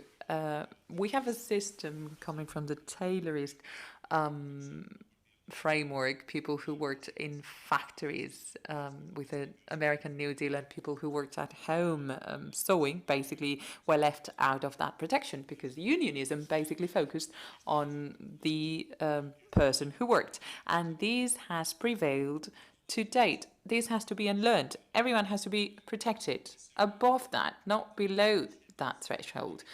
And some people have proposed a 3rd little box, and that's just more problems. So let's protect people. And if we pay attention to the Scandinavian model, where this way of gaining rights based on what I produce for society, well, there are other ways to have more universal rights. Here we are thankfully entitled to universal health or minimum income or the right to retire. We're now trying to solve these problems halfway because it's very urgent. I'd like to look into the bill to give you a better answer. But that's more or less my perspective. We have to be protected to be, not to do. That's the right answer, in my opinion. Basically, because we come from a model in which we had a nearly patronizing relationship with a company, a mutual long-term growth-based relationship, but this has been fragmented. And if we recognize that, we need to design new public policies.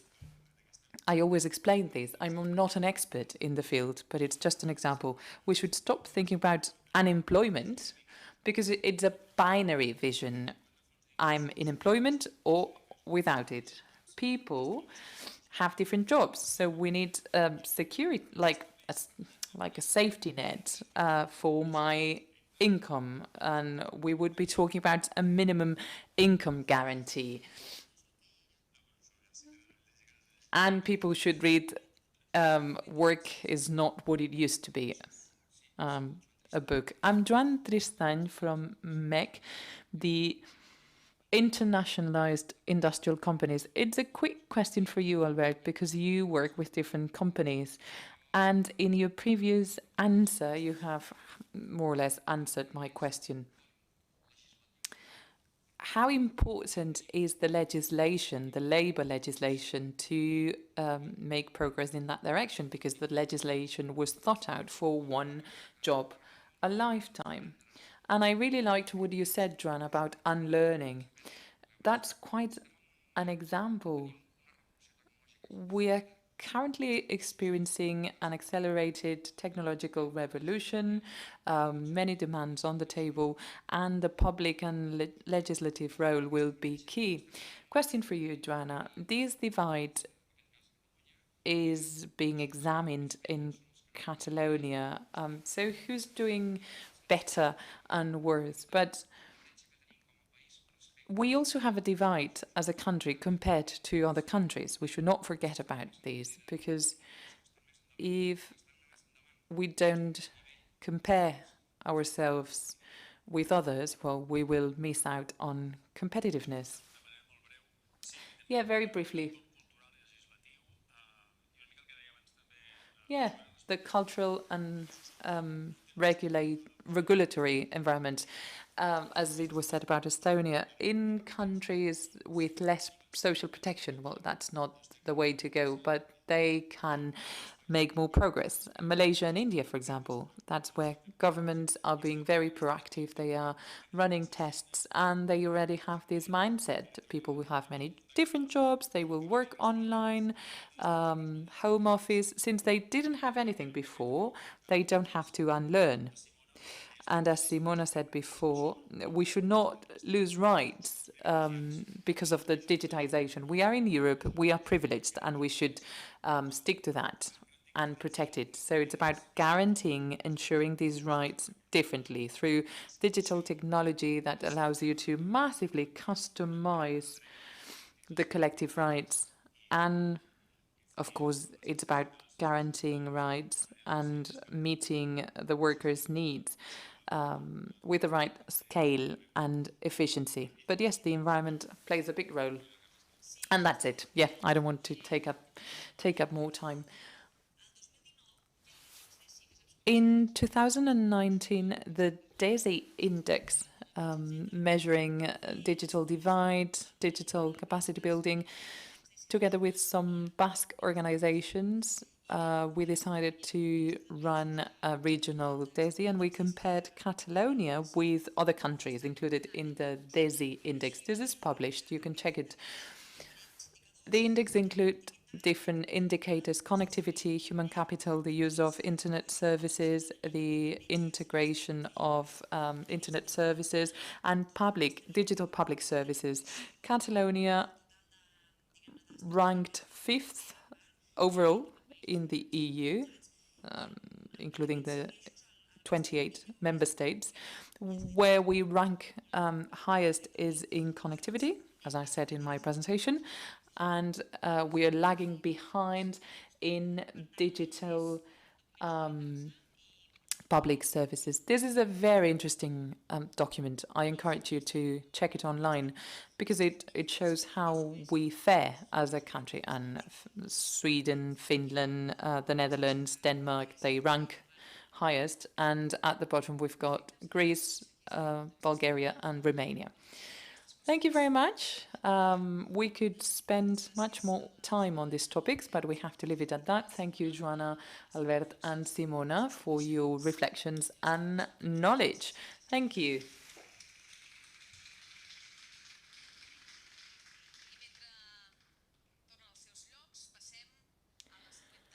So now, moving on to the last panel about business opportunities. We will be able to understand how this can be applied to the business world and what can be taken on by our companies through different examples. We will hear from Albert Mercader, Felipe Carvalho, and Marc Turenne, who will tell us about different cases. They work for consultancy companies that support companies, and Marc Turenne, who works at Bonpreu. Please come up here. They are the three of them here. Thank you very much. Please take your seats.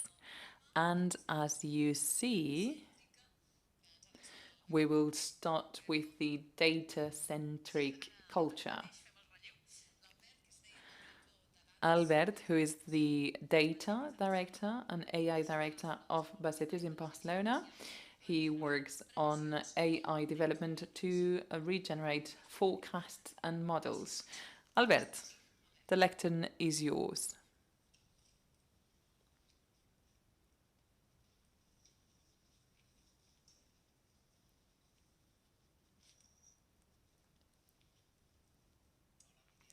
Good morning. Good morning, everyone. Thank you for the invitation. I'd like to tell you about business opportunities. We are an information systems consulting company. I will focus on AI. And this is about learning from data to give better responses to the new challenges. Let me tell you about us, Bossetis. We are a consulting company developing IT solutions with over 300 employees. Organizational-wise, we have a very participatory structure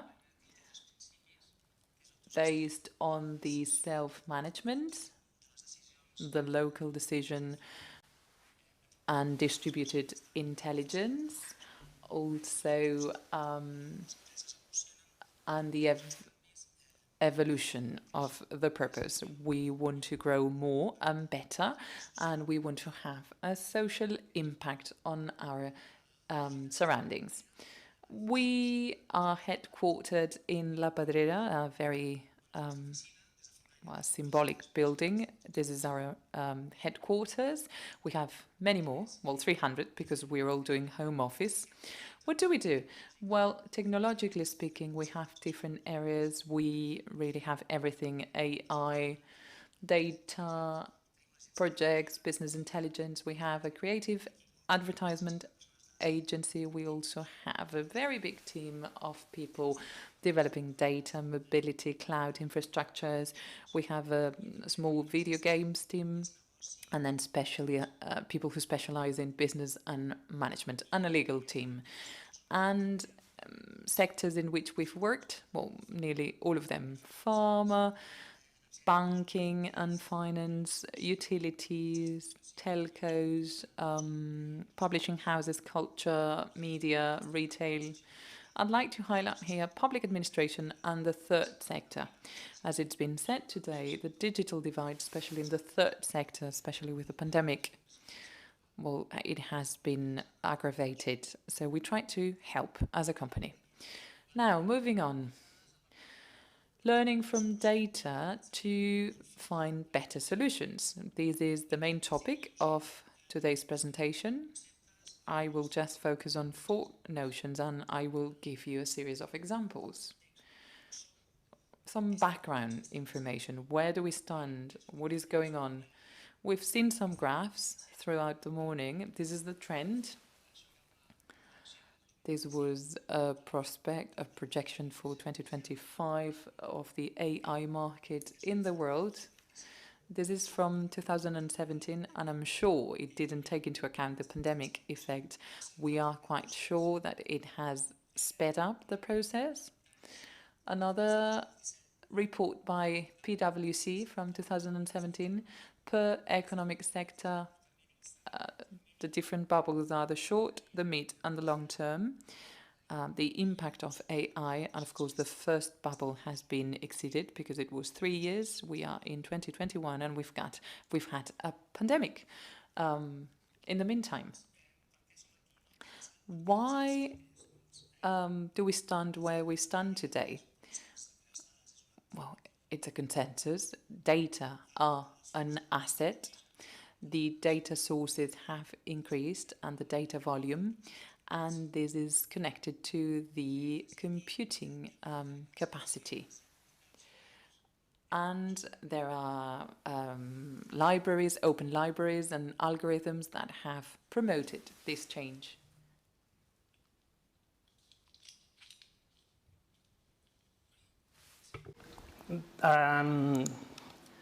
Millors respostes, no? Com les dades ens ajuden a trobar millors respostes. Better responses. How do data help us in that? Responses for which questions? Well, there are 4 types of analytics. Descriptive analytics. The question is what has happened and what is going on. And then diagnostic analytics. Why has it happened? Predictive analytics. What can happen? And prescriptive analytics. What can I do for that to happen or not to happen? For example, this is an example we have applied at Bossetis for online media. Well, out of all the articles that are published on a daily basis, which ones have been most widely read? How many subscribers do we have? Diagnostic analytics. Which articles resemble others? Which are the articles that are being liked the most? Well, diagnosis of the situation. Predictive now. before you publish an article, when is it best to publish it? On a Saturday, when people follow a different rhythm, or morning, afternoon, and what's the likelihood of that article being successful? And prescriptive, if I add some advertisement, well, which segment of my users do I have to target instead of massively publishing? AI, how can AI help us? The difference between the human capacity and the machine capacity. In terms of machine learning, where you process huge amounts of information, well, algorithms fare better, so it's worth using them. In terms of optimization, which is the best way? How can you optimize or minimize its use? Algorithms are better, but humans can find good despite suboptimal solutions. And cognitive systems, well, here we do better than machines. This is an actual use case. Machine learning, predictive maintenance. Basically, if you've got a factory production, if you listen to the noises in the factory, in the plant, you can detect an abnormality, a change, and you can do predictive maintenance. Optimization. Because of the COVID, you know that the sitting capacity of cinemas, theatres, pavilions, etc. has been restricted. So how can we maintain the sitting capacity with the current restrictions, with your living bubble, etc.? Well, algorithms solve that very quickly, and that's very important in terms of income. Well, if you can keep 1,500 seats and meet the restrictions. Very similar. What have we done at Pacetis? We want to go to the office, but the office has a limited capacity, and there's a 4-people team who would like to go to the office on Monday. They book it on the corporate calendar, and the algorithm books a room for them. And of course, you still meet all the social distancing restrictions.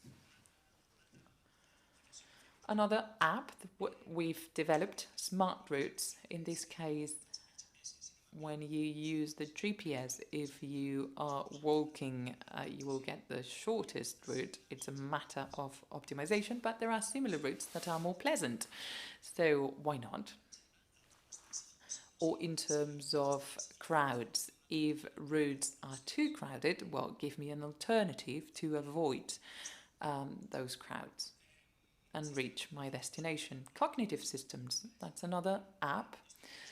I'm currently projecting this and talking to you, and probably I'm being recorded. So through transcription, we can get the transcription of my text, my presentation, and my speech.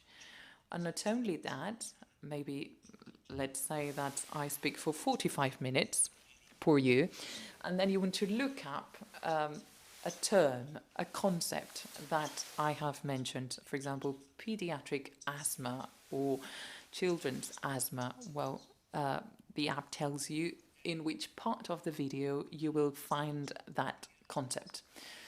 Data.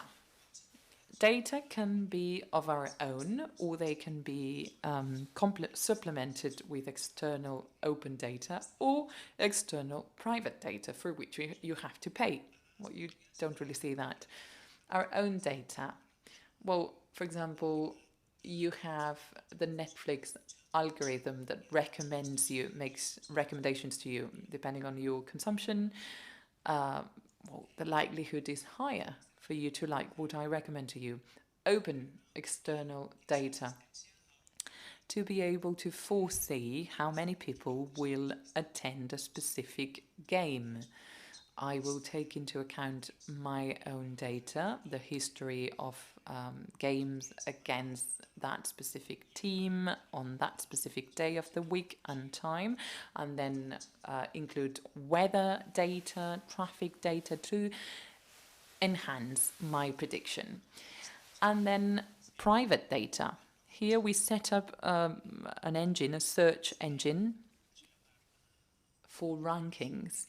This was for medical practitioners.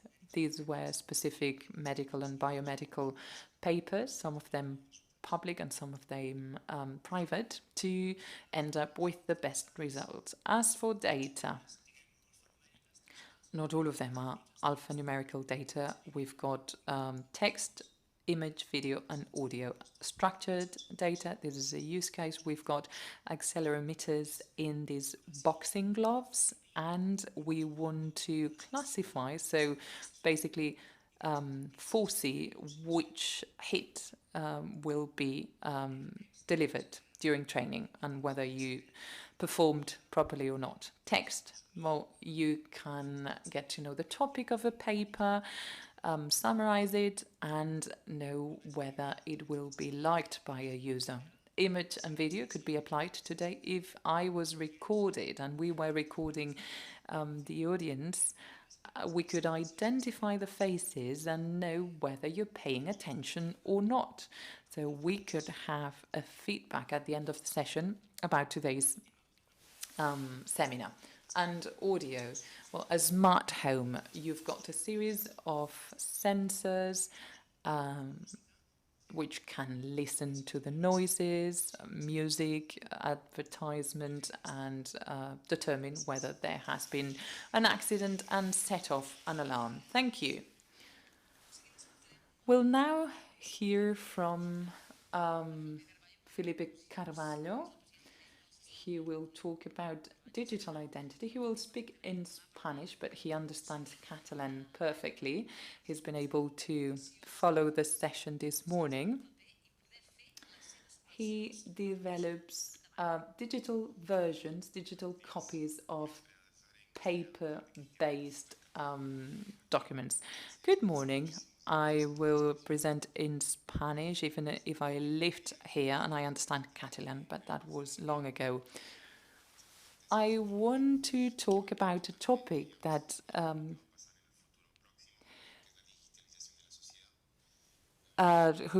which has to do with today's topic. We are a Swedish company headquartered in Sweden, but we have offices in Boston, the US, in Lisbon, where I live, and in Greece, where we develop most of the code lying under our apps. There are many apps that we are developing with partners in Singapore, where we have the knowledge about safety. Rather than presenting our technology, I'm here to present about the situation in terms of digital identity. This is a huge challenge because what I call the public marketplace, the public services that will be increasingly offered online, and the private marketplace, you will know about it, Amazon, Google, and well, basically e-commerce, all the sale, the purchases that we do online, these will get massive. So a huge issue is how to be protected and guarantee my transactions. If we check the current world, today we've got 3.7 billion people in the world with a hard copy ID. Very often it is misused or not used at all, despite the efforts European governments have made to include a chip on the ID to turn it slightly more digital.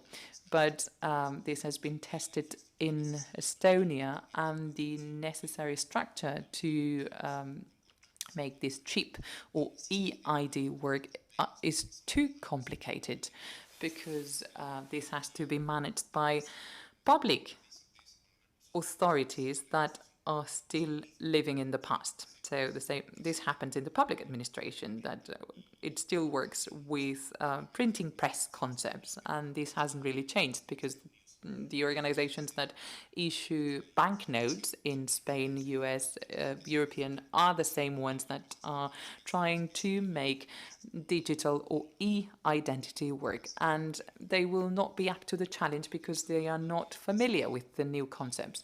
And it's interesting to see that many people in this planet don't even have a paper-based or hard copy ID. So it's not very democratic. Children, for example, do not have access to an ID, and they cannot manage their identity safely. And women, there are countries today in which women cannot have an ID. It's the husband who has the identity of the wife when it comes to filing public processes. We believe that digital identity will probably increase the access of people to their public and private rights, and it's very simple because this is a tool that emerged 20 years ago in the form of a smartphone with limited function 20 years ago, but not so limited 10 years ago, which is the smartphone. People say, well, yeah, but not everyone is into smartphones. Well, there are very cheap Android-based smartphones that can be bought by anyone in the planet, and this has become a need to send money to work. This is regardless of the social and economic standings. Is it safe? Well, it is safe if there is a technology behind it to safely manage our identity. So we should not rely on a third party. Basically, it's about keeping our identity under control. So this is the tool that we all have in our pocket, and we never leave it at home. We might forget or leave our ID, our money, but the phone, the smartphone, well, this is a habit in the modern society. It's always on you, and you always have a spare battery for it. There are many mechanisms, many Catalan companies and in other countries that work on the digital and IT safety of smartphones, because there are bugs and there are challenges. So that's not a debate anymore. I think it's much cheaper than an ID, an actual ID, because the issuer of the document with data validated by a public authority is the user himself. I don't have to go to any office and be asked for 30 different documents and spend 3 hours waiting, which is not very convenient during a pandemic. The digital ID will cost maybe 10 times less than issuing a hard copy ID. There's no polycarbonate, no printing of data, not 20 people who have to pack the ID, send it, etc. This is very costly for public administrations. So what's the idea behind it?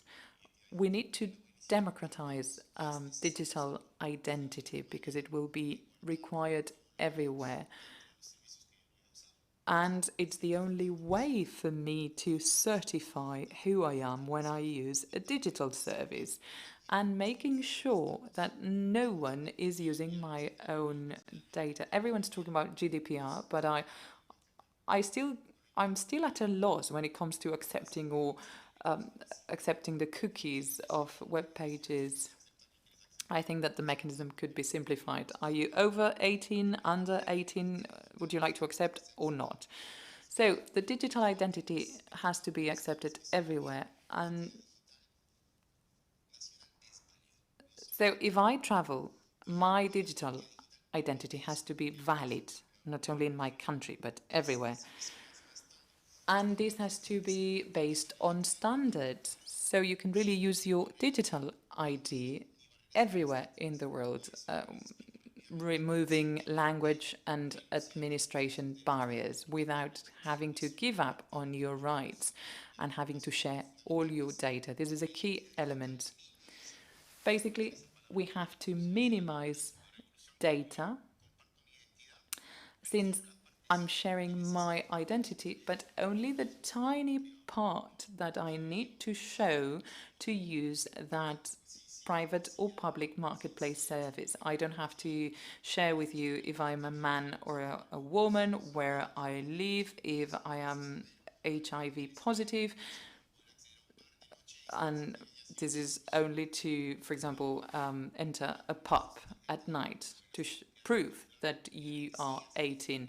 To date, people still photocopy their physical ID, and this is ethically banned. Will this simplify our lives? Yes, it's much easier.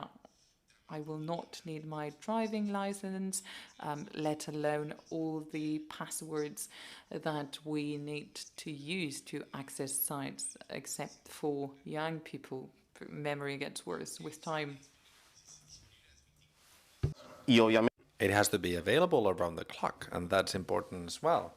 With a network, with a signal, or without it, either online or offline, I can share my identity, and obviously it could happen that I am at a given place where there's no signal, or because my phone service has been interrupted, and I still need to identify myself, even if it's to pay my phone bill, right? And obviously data need to be faithful and confirmed without being seized. That's crucial. It's our main job. And as I was saying, the only way to create, and there's this lack of cohesion here, especially in Europe, where there will be new funds, and hopefully people think about this, which is standardization. We cannot say Estonia did this, I'm going to do this my own way. No, there has to be a standard procedure. Everyone needs to agree on the standard, how to share and exchange data, and how to identify people all over the world. Otherwise, there will be no end to this attempt to identify everyone from a transactional point of view. There's an ISO standard about to be published, even though it's for driving licenses, but it can be applied to the digital ID future because it defines how to exchange data, which way, and how the apps need to be protected. And obviously it includes some best practices for encrypting. However, encrypting is just one part. There will be a lot of apps and software that will help us protect the hardware as well, the phone itself. I'm not going to show you our demo, but you can go to our website. There are a lot of videos there. But if I want to, let's say, come into a disco, why do I need to give my name and surname to the bouncer? I will just tell them how old I am, and I will send through Bluetooth or a QR or any means available in my phone that information. Now, if I need to cross a border and I have to show that I have been vaccinated against COVID or that I have antibodies, I'm going to send them only that piece of information. The doctor at the airport are not controlling borders. They just want to see that I'm green. And that's what standardization and information exchange is all about. With this challenge that every transaction we carry out needs to be identified, and we need to be the only ones able to use that ID instead of sending it through many different channels, because at the end of the day it will be used by some kind of database and not properly shared, encrypted, encapsulated from my own identity that I control myself. Thank you. Aplaudiment. Let's hear it for our colleague Felipe, and now we will give the floor to Marc Torrent, who will tell us about the quality of the data compiled. He's in charge of data at Bonpreu and how they allow us to optimize internal processes and customer care. So once properly cleaned, that's something that we care about. It's his turn. Hello. Good morning, everyone. I would like to thank FemCat for inviting me to this seminar. again, this time with a different logo, because I've been working for 6 weeks only with the good family of the fine family of Bonpreu. I'm going to show you several things. People at FemCat asked us to give examples, specific examples of projects that have been implemented at Bonpreu. Until the end of January, I was in charge of big data and data science at the Science Center Eurocat, and also directing the CIDAI public-private partnership. That was an initiative we worked on together with the secretary of the Catalan government. However, I'd been working for 10 years at the same site, and I read an article by Albert, the speaker who spoke first, and I said, 10 years, I need to change my job because otherwise I'm not up to date with the latest trends. And I work for Bonpreu now. Why did I choose them? Because they set up a whole department on data analytics.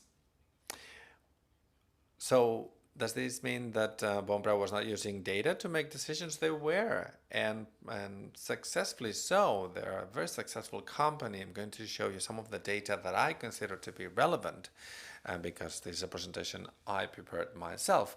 But after many years of using data in this or other department for specific purposes, they decided it was necessary to work in a cross-cutting manner and to make one step further towards having a data-driven culture.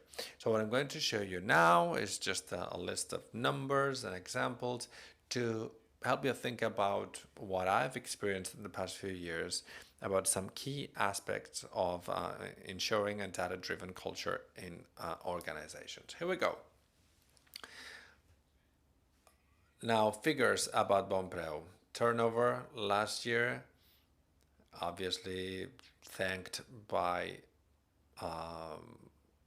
many establishments being shut down through the pandemic. However, 1.9% growth, 1.2 billion euros in turnover until February, 118% growth of online shopping, investing, as you can see, 8,900 people working there. So 79% of people with responsibilities are women. We have 4 warehouses, 700 trucks every day, 20,000 items, products. As you can see, 1.2 million clients, 65 million shopping events. We cover 1.2 million Catalans with a home delivery service, 17 collection points, 25 photovoltaic PV sites that allow us to save 2,500 tons of CO2, recycling paper and plastic about 10,000 tons, 100% green power, 1.2 active customers in the past year with a Fidelity loyalty card, 65,000 events and 687 million ticket lines. So I'm very proud, as you can see, 3rd year back-to-back being the best valued supermarket by the Catalan Consumption Office. So all of this is information. Obviously, there are a lot of complex processes behind and they need to be properly managed. So when we have a very complete view of the data, all of this works smoothly. Let me just give you some examples. And I'll start by offering pieces of information about our culture. What's the beginning? Well, we start with what's more critical. So a data strategy needs to be aligned with the business strategy. And by business, I mean everything. As a technologist, I believe that business means recruiting, it means marketing, sales, any managerial aspect that is fundamental for the company needs to be aligned with this data strategy. And there's a big mantra that I'm hearing at Bonprau, which is customer satisfaction. And to that end, we need to render them loyal and to obtain their satisfaction. So there's a model, depending on their life cycle, in order to offer them promotions and to offer value with the best discounts. These are some mathematical functions. I'm not going to dwell on them, but they take into consideration the seniority, the type of products, the matrix of subsegments that can reflect their reality best. And there's a lot of promotional events that can, in a way, contribute the highest value to customers. And that's extremely important. Every data-based action we carry out needs to be properly designed, but we also design how this action will be assessed. This whole process, whenever we change something or we implement an action, we need to design how it will be assessed, whether the action was successful. Because as part of the data culture, and this is something we'll see at the end, we also need to experiment. So we never stop doing this. We need to keep an eye on what's happening. The change in behavior that we spoke about, this means this is the way to go. Design, measure, adjust, redesign, measure, and adjust again. So, well, we cannot see the figures here, but it doesn't matter. These are the different years and how the company has evolved. Month after month, we design new plans every couple of weeks, but then we review results and we adjust if necessary.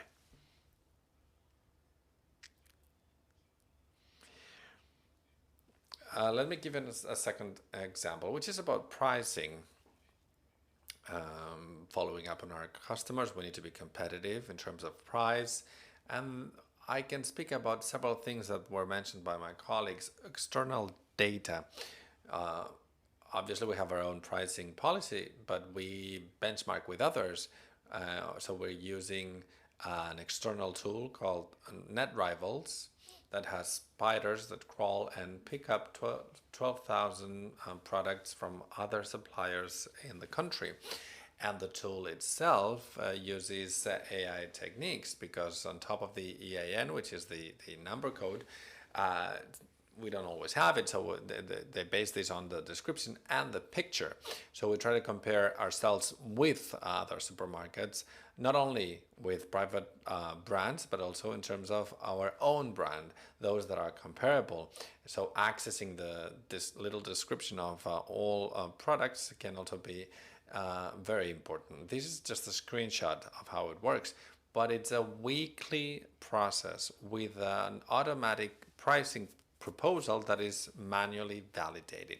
As we will see when implementing huge automating tools, there has to be an interaction, a human interaction with them, with many of them at least. So there's an automatic proposal, then we validate it manually with a view to coming closer to the most aggressive competitor. And thirdly, well, I'll show you other projects later that we're also working on, but I'd like to dwell on this particular thing, which is the third project that focuses on warehouse management, but it has a primordial goal which helps us move forward as Bonprau, is for customers to find whatever they have on their shopping list, which means minimizing products that cannot be found on the store, also minimizing, and that's why it's so complex, and why we have this machine learning algorithms. It helps us minimize stocks, not only the missing items in shops, because otherwise you would need an infinite warehouse, extremely costly, and we wouldn't be competitive, but also minimize stocks. And given that fresh produce is very valuable, we need to manage the products with a very short best by date, which means managing data. it's called human-generated data. Many such stock-related data are human-based. They need to count things. A great deal is automated, but it has to be rigorously defined. The quality of data, as we will see, is key. It has been said before, garbage in, garbage out. That's how mathematical models work. If you have bad data, you make bad decisions. So data about stocks, sales, warehouses, and they work on the orders of the current stock in stores, in the warehouse, the historic data per product and store. They're different depending on whether they're seasonal, they're on the coast or inland, and the minimum time between when an order is placed and when the product is delivered in the store. So when did we start with this kind of semi-automated orders? In 2011, we had a stocking time of 7.03 days. And after a lot of improvements and technological advances, we are right now at 4.02. So we have halved the necessary stock volume to minimize these missing items in stores. Some other examples. There's a long way ahead of us. Everything's interactive. Everything can be improved, right? Some of these are already in place, but others are still in their budding phase. How to better manage warehouses. Machine learning helps us. How to manage personnel to avoid rotation. Geo context and external data from Eidescat, from calendars, as well as information that other private companies can provide with a reality that we don't know. We know our own customers, but there are other companies with anonymized data that can provide you with the rest of the picture. Multi-channels, assortment, and routes, and how to manage all of these. It's quite easy. I just selected several, but I could give you 50 different examples of how we're doing this. And the last slide here. So a description that we already had from 2015 with the CDI advisory plan, but a data-driven organization notices and understands the value of processing internal and external data and implements a data strategy in its different departments and functions to optimize processes and better decision making and innovation. So that's, in a nutshell, the definition we put forth and we try to implement all over Catalonia. What are some of the key aspects to me? Prioritizing. Data strategy needs to be completely loyal to the business strategy, and you need to pick and choose. You have your own cost-benefit matrix, right? You have some ideas about what needs to be done, but it might be a bit too difficult if you don't have the data, or it will take a long time. So don't do it now. Business first, you know. Don't trust the people in charge of technology, but trust the business first and see how technology can help you. Let us not forget that we're speaking about quite a transformational process. Data are key in digital transformation. If you have a digital backbone, these can be sped up, but we're talking about working differently, collecting data that are based on evidence, the gut feeling, your experience, which is a value. The human mind always will keep evolving and becoming more experienced. However, if we have data that can help us make that argument or choose, it has to be done. And just like with any other transformational process, it has to be led by the top management. There's a department here at Bonpreu at the same level than others, and we have the top leaders that are the first to lead this ahead. Otherwise, we wouldn't succeed. Quick wins and how to manage change, how to govern data, data owners, the quality of data, single definitions that are written and well known. And I'll finish now, I promise. What's a shopping event? It's a ticket. No, wait. We need to analyze tickets only regarding food or also from gas stations. No, wait. Usually you can buy bread outside the supermarket. Some people buy inside or outside. Is this a ticket or these are two tickets? Now, all of this needs to be defined. Otherwise, people are not referring to the same things. And from an ethical point of view as well, it has been said today I think we've gone over the limit. It's no longer about abiding by the law only, but we need to be ethical. We have the European Union and the regulation. We need to know people are becoming more and more aware of the data society and the fears that society may have and how to deal with this data, especially when we're talking about personal data, needs to be very, very rigorous. And finally, experience, as I said, experiment. We're not going to hit the nail on the head the first time around, which means the company needs to innovate little by little. Whenever we implement a new project, just define, see what the impact is, adjust, and keep improving. And finally, we said, okay, this is very expensive. Yes, I know, but it requires investment, and it has been proven that it adds value in the end. We can start at a small scale with software as service solution in order to tackle specific processes. Great. Let us prove that there's value. But if you want to have a general transformation, we need to do that in an integrated fashion all across the company. If we don't do that, we won't be competitive any longer. There's an investment, there will be return, and we will become competitive, or else we won't. Thank you.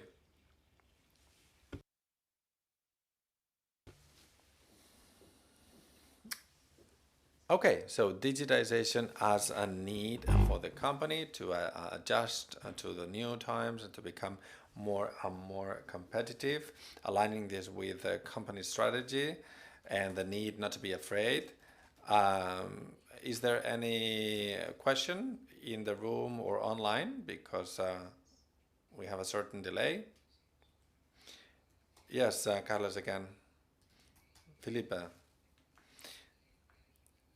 The electronic digital ID, which will be key in Europe when dealing with the administration or the epidemiological ID. We know that Brussels is working on a new model, and the idea is to bring this ID, electronic ID, to your cell phone. Do you think that we'll make it in time so that we can have one of those digital ID landmarks in Europe by next summer? Europe is working, but are they working where they should? In the good sense, from a technical point of view? We are not that sure. Obviously, we're trying to help them, but they keep investing in the physical document.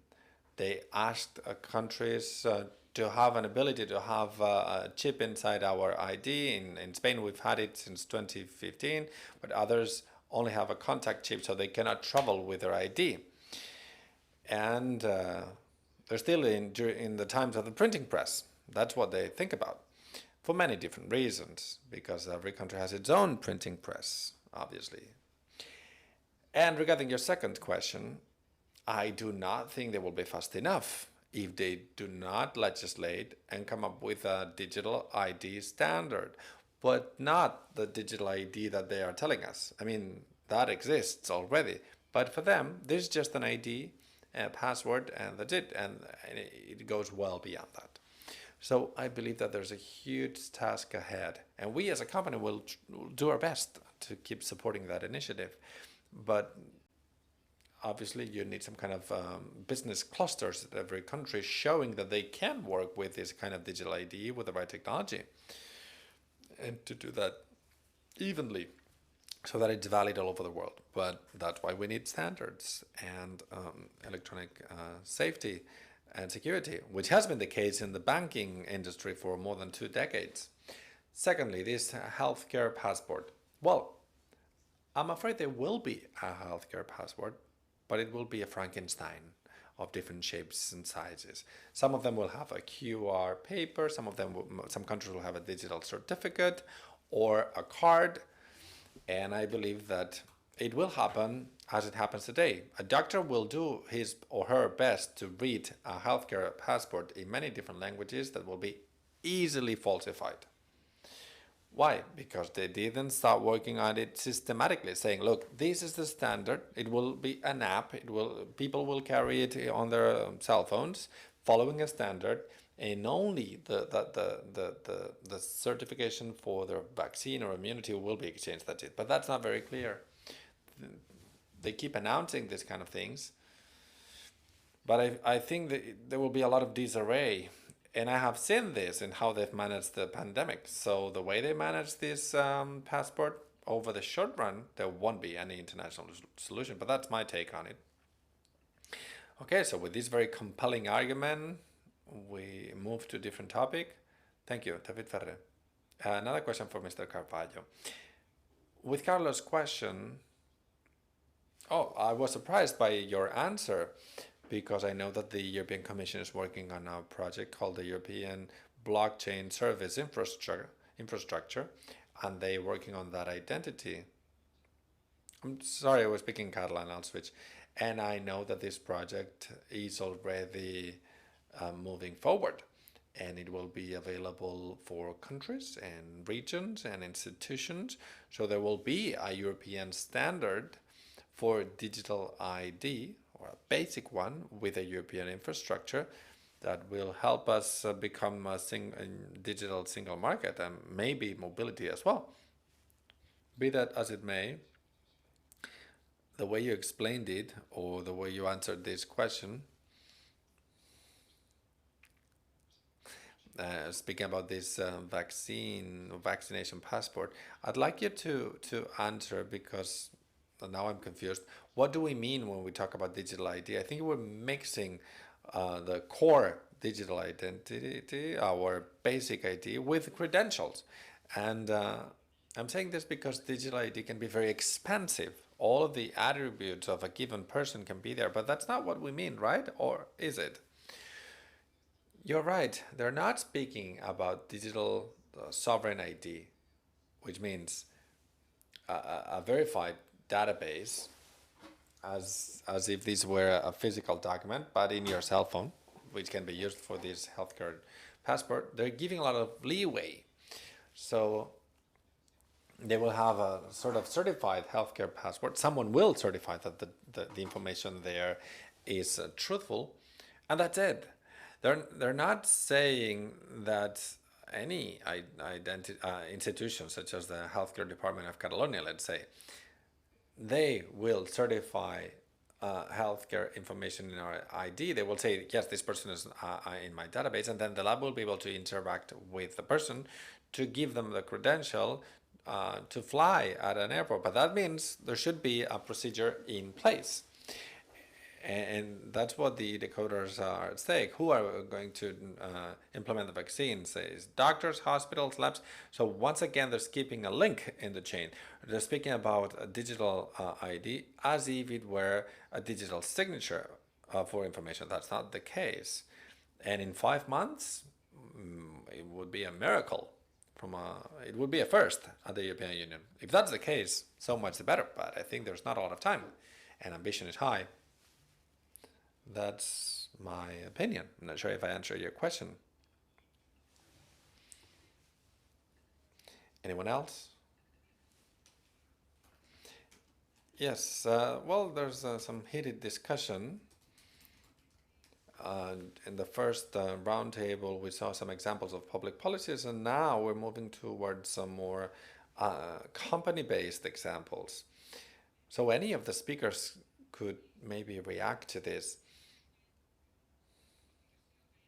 You have seen how the public sector is offering these advanced services, and you know how private companies are doing. Do you think there's a big difference between the public and the private sector in terms of sophisticated services? And then a question for Martorell. You've been helping small companies becoming more and more digital and working with AI, and now you're working for a very advanced company. Have you seen a lot of difference as well, a big difference? And what could you tell smaller companies that might be missing out on this? Mark first. Okay, there were two questions. Regarding the first one, the public administration is probably the largest and most complex company I have ever had the possibility to work with. There are a lot of realities encompassed by one government, which in a way could be the answer to both questions you asked. It's all up to the person you're dealing with. There are departments with people of great foresight that are great advocates within their company or department for great initiatives, and they consolidate these changes because they have the power to do so, and they encourage people. And this happens everywhere, both in private companies and small companies, or given areas or departments. However, when you have such a leader up on the top and he or she is able to come up with a strategy, and they have the ability to do so because nowadays there are a lot of constraints and they're not all based on knowledge. That has to be said. So speaking about small companies, just one last thing. I think there's no need to start with great strategies. However, we need to know for sure what our business priorities are and to think whether there are solutions available. In the past few years, we have witnessed that increasingly so, there are more and more suppliers and collaborators that can help companies, and cloud-based technologies can also be very useful with solutions as a service, focusing on very specific issues that can attribute or attach a lot of value. They're sometimes based on artificial intelligence. So I was speaking about my near past at EuroCAT. We were helping SMEs that develop technologies to offer better service to other SMEs. So this will sound as a business school consultant, right? But it's important to focus on what's important and then see how technology can help us. Una cosa? Sí. Sí? Sí, a nivell... Thank you, Mark. A nivell... Anyone else? Yeah, at a private level, before the pandemic, we had very shy initiatives to take on AI solutions, what they call a nice to have. And one of the positive outcomes of the pandemic is the speeding up of this process. What used to be a nice to have is now a matter of survival. At a public administration level, I don't know how the EU recovery funds will be used or which role they will play. I think that these will have an impact on the business ecosystem. Thank you very much. We have to close this panel and this 11th forum of FemCat. It's been a tight, intense and very enriching morning. We've heard about digital society from top-level national and international speakers, both from the public and private sector. Many topics have been dealt with: digital rights, cybersecurity, the digital divide, then digitization, of course, as an acceleration and value engine for companies, talent, we do not own talent, internet as a growth lever for the future. So many ideas have been discussed. It's been a very interesting morning, and as one of the speakers or participants said, this is a session in which we have all learned. So thank you very much. Thanks to all the speakers who have accepted the invitation to take part in this exceptional hybrid session. Thank you, those of you here in the room and those of you online. Thanks for having taken part in these discussions that, of course, could be very lengthy, but it's time to wrap up.